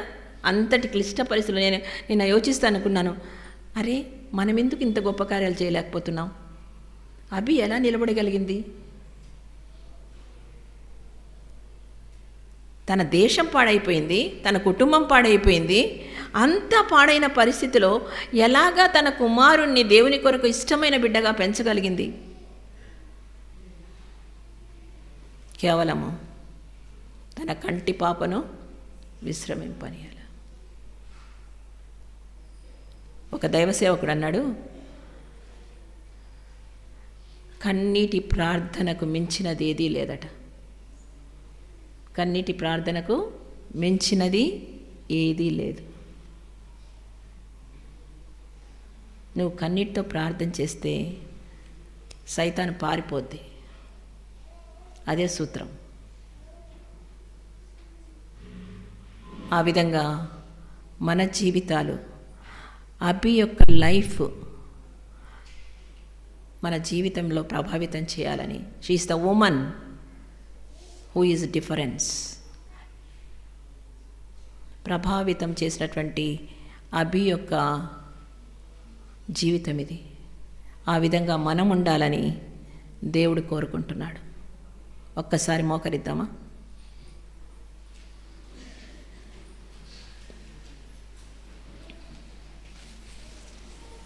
అందరూ మోకరించండి దయచేసి. మోకరించగలిగిన వాళ్ళందరూ మోకరించండి, మోకరించలేని వాళ్ళు పర్వాలేదు. పెద్దవాళ్ళని కూడా మోకరించమన్నారని పెద్దవాళ్ళని ఫోర్స్ చేయకండి. మోకరించగలిగిన వాళ్ళు మోకరించండి. ఒక్క నిమిషం టైము మీ మనసులో మీరు ప్రార్థన చేసుకోండి. సహోదరి మేరీ మీ కొరకు ప్రార్థన చేస్తుంది. ఈరోజు అభిలాగా ఉండాలని మీరు తీర్మానం చేసుకుంటే దేవునితో ఒక ఒప్పందం చేసుకోండి. అభిలాగా, దేవా నువ్వే నాకు తండ్రిగా ఉండాలి, నా జీవితం కూడా నా కొడుకు నా కుమార్తెకు ఒక ఎగ్జాంపుల్గా ఉండాలని ప్రార్థన చేసుకోండి. దేవుడు మిమ్మల్ని అందరినీ కూడా తన సంకల్పం చొప్పున తీసుకుని వచ్చారు. ఈరోజు వరకు మనం సజీవ లెక్కల్లో ఉన్నాము అంటే, నూతన సంవత్సరం ప్రవేశపరిచారు అంటే గొప్ప ఉద్దేశంతో మనల్ని ప్రభు తీసుకుని వచ్చారు. కాబట్టి అభి ఎలాగా పరిస్థితులు వచ్చినందుకు, తనకు వచ్చిన వ్యతిరేకమైన పరిస్థితులకు ఆమె భయపడలేదు, కానీ ఏం చేస్తూ వచ్చింది, ఆ పరిస్థితులకి దేవుణ్ణి ఆశ్రయించింది. తన కన్ను పాపల్ని విశ్రమింపనియ్యలేదు. మనం కూడా విన్న వాక్యాన్ని మన హృదయంలో తలపోసుకుంటూ ఏ పరిస్థితికైనా, భర్త దుష్టుడుగా ఉన్నప్పటికీ, తన తండ్రి ఉన్నప్పటికీ ఏం చేసింది, తనకేమి ఇష్టమంట, దేవుని సేవించడము, దేవుని చిత్తం నెరవేర్చడం. మనం కూడా చాలాసార్లు కృంగిపోతూ ఉంటాం. అందరూ కళ్ళు మూసుకోవాలి, యవనస్తులు కూడా కళ్ళు మూసుకోవాలి, కళ్ళు ఎవరు తెరవద్దు. వివాహం కాని వారి విషయం కూడా మాట్లాడుతూ వచ్చాడు దేవుడు. తన వివాహం ఎలా జరుగుతూ వచ్చింది, యూదా ఇశ్రాయేల్ సాంప్రదాయాలు వేరుగా ఉంది, దాంట్లో పెరగవలసి వచ్చింది, అర్థం చేసుకోవాల్సి వచ్చింది. కానీ తన ఇష్టం ఏంటి, తన కుటుంబం బాగుపడాలి, తన దేవుని సేవ చేయాలి, తన దేశం బాగుపడాలి. మనమేమంటున్నాం, శత్రువుకి మన నోరిచ్చి కృంగుదల, మనం కృంగిపోవడమే కాదు కానీ ఇతరులు కూడా కృంగుదీస్తున్నాం. ఏమని కృంగుదీస్తున్నాం, అయిపోయింది, ఏమీ కాలేదు. అక్కొక మాట అన్నారు, తన యవ్వన బిడ్డల్ని దుష్టుడు వాళ్ళ హృదయాలు పాడైపోయి మార్గాలు చేర్పి వేసుకున్నప్పటికీ తర్వాత ప్రార్థన చేస్తే దుష్టుడు ఎక్కడికి వస్తాడు, కంచె లోపలికి వస్తారని. అయినప్పటికీ కృంగిపోవద్దు, దేవుడు మనకి ఆశ్రయ దుర్గం, ఆయన పాదాలు పట్టుకుందాం. గన్నురాలైన స్త్రీ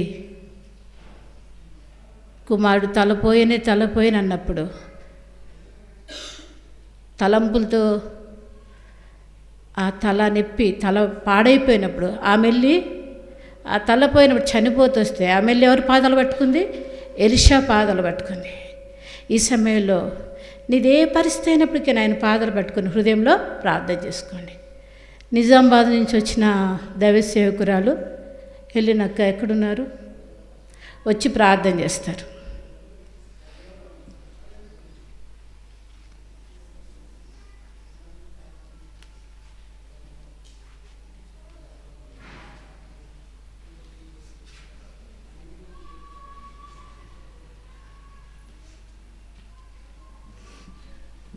ప్రార్థన చేసుకుందాం. మా ప్రేమగల ప్రియ పరలోకపు తండ్రి, పరిశుద్ధ దేవ, ఘనమైన నామం బట్టి మరొకసారి నీ పాదాల చెంతకు వస్తున్నాం. నీ కృపను బట్టి, దయను బట్టి ఉదయకాల సమయంలో నీ పాదాల చెంత చేరి శ్రేష్టమైన మాటల చేత మా హృదయాలు నింపుకోవడానికి మా ప్రియ సహోదరిని మీరు బలపరిచి వాడుకున్న విధానాన్ని బట్టి మీకు ఎంతో స్తోత్రాలు. నిజంగా దేవా, అక్కరగా ఈ దినంన వర్తమానం ఇస్తూ వచ్చినారు. అవి యొక్క జీవితాన్ని దేవా నా ముందు మా ముందు మీరు ఉంచిన విధానంకై స్తోత్రాలు.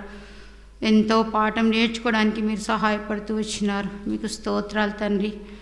దేవా, లోక పరిస్థితులతో దేవా మేము మిళితమైపోయి ఏ రీతిగా సంఘాల్లో లోకాన్ని తీసుకొని వస్తున్నామో దేవా స్పష్టంగా మాట్లాడుతూ వచ్చింది ప్రభా. కనుక తండ్రి, అవి వల్లే మేము కూడా తన యొక్క ఆచారాలు, పద్ధతులు, అలవాట్లు ఏది చేయకుండా దుష్టుడైన తన భర్త ఉన్నప్పటికీ, తన తండ్రి ఉన్నప్పటికీ అన్నిటి నుంచి ప్రత్యేకించబడి ఏ రీతిగా తను తీర్మానం చేసుకొని ప్రభా నీ కొరకు జీవించాలని, యెహోవాయే నా యొక్క దేవుడని తండ్రి అని నిర్ణయించుకొని ప్రత్యేకింపబడి తను జీవిస్తూ తన యొక్క భర్త మార్గంలో తండ్రి ఏ చేట కుమారుడు చూసినా అదే చేయునని వాక్యం సెలవిస్తుండగా తను ఎంతగానో ప్రత్యేకంగా తన బిడ్డను దైవ సన్నిధిలో పెంచుకోవడానికి కావాల్సిన కృపనిస్తూ వచ్చిన ఆ రీతిగానే అనేక కుటుంబాల్లో తండ్రుల పరిస్థితి ఎంతో భయంకరంగా ఉంటుంది ప్రభా. అయితే తల్లులు జ్ఞానం కలిగి కంచె దాటి వెళ్ళకముందే తన పిల్లలను ప్రభా ఏ రీతిగా ప్రార్థనలో ఎత్తిపట్టుకుంటూ నాయనా నీకు అప్పగించాలో నేర్పిస్తూ వచ్చినారు. నీ కంటి పాపను విశ్రమింపనీయకము. నిజమే దేవా, ప్రార్థిస్తున్నాం కానీ సరిపోదని ఇంకా మీరు మాట్లాడుతూ వచ్చినారు తండ్రి. మీకు స్తోత్రాలు. ప్రతి ఒక్క హృదయంతో మీరు మాట్లాడినారని నమ్ముచున్నాం. నిజమే, గర్భంలో ఉన్నప్పటి నుంచే మోకరించి పిల్లల కొరకు ప్రార్థించాలని హన్నా జీవితం ద్వారా నేర్పిస్తూ వచ్చినారు. ఎంత శ్రేష్టత! పాలు విడవగానే ఆరాధించాలని బిడ్డకు నేర్పించిన విధానం. ఓ ప్రభా, నిజంగా ఈ దినం మాకు ఎంతో ప్రశస్తమైనదిగా చేసి శ్రేష్టమైన మాటల చేత మమ్మల్ని తృప్తిపరిచిన తండ్రి, ఆ మాటలు ఫలింపచేయండి. మంచి నీళ్ళపడే విత్తనంగా ప్రతి స్త్రీ హృదయంలో ప్రభా నాయన ఫలించుటకు సహాయం చేయండి తండ్రి. ముఖ్యంగా ఆచారాలు, పద్ధతులు, అలవాట్లు ఇంకా ఎవరైతే కలిగి ఉంటున్నారో, లోకం కలిగి ఉంటున్నారో దేవా, మేము అన్నిటిని కూడా ప్రభా విసర్జించుకోవడానికి లోక ఘనత, లోక మెప్పు నాయన మరి ప్రభా ఇతరులను నాయన మరి ప్రభా సంతోషపరిచే జీవితం మాలో ఉండకుండా మిమ్మల్ని సంతోషపరిచే జీవితం మాకు ఉండినట్లుగా దయతో జ్ఞాపకం చేసుకున్న మీ నూతన సంవత్సరంలో మేము వేరుపరచబడిన వారమని, ప్రత్యేకింపబడిన వారమని, పరిశుద్ధపరచబడిన వారమన్న సంగతిని నేను ఎరిగిన వారమై ఎంతో జాగ్రత్తగా మా జీవితాలను ప్రభా ఈ లోకంలో కొనసాగించుకుంటూ కావలసిన కృప దయచేయమని వందనములు, స్తుతులు, స్తోత్రాలు చెల్లిస్తూ యేసుక్రీస్తు శ్రేష్టమైన నామమున స్తుతించి ప్రార్థించి అడిగి వేడుకుంటున్నాం తండ్రి. ఆమేన్.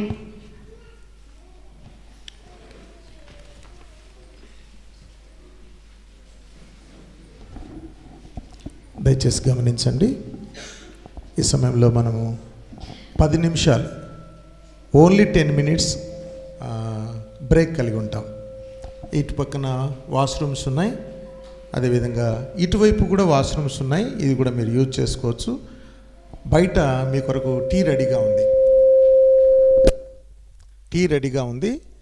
టీ తాగి పాట పాడి వచ్చే లోపల ఇంకా ముందుకు జరగచ్చు, కొద్దిగా ముందుకు జరగచ్చు. ఇటువైపున కూర్చోలేని వాళ్ళు చైర్స్ కూడా ఉన్నాయి, చైర్స్లో కూర్చోవచ్చు.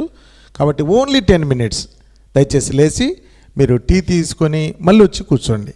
మనం 2 గంటలకు లంచ్ మనకు ప్రొవైడ్ చేయబడుతుంది. వెంటనే క్విక్గా ఇటువైపు ఉన్నాయి వాష్రూమ్స్, ఇటువైపు కూడా ఉన్నాయి.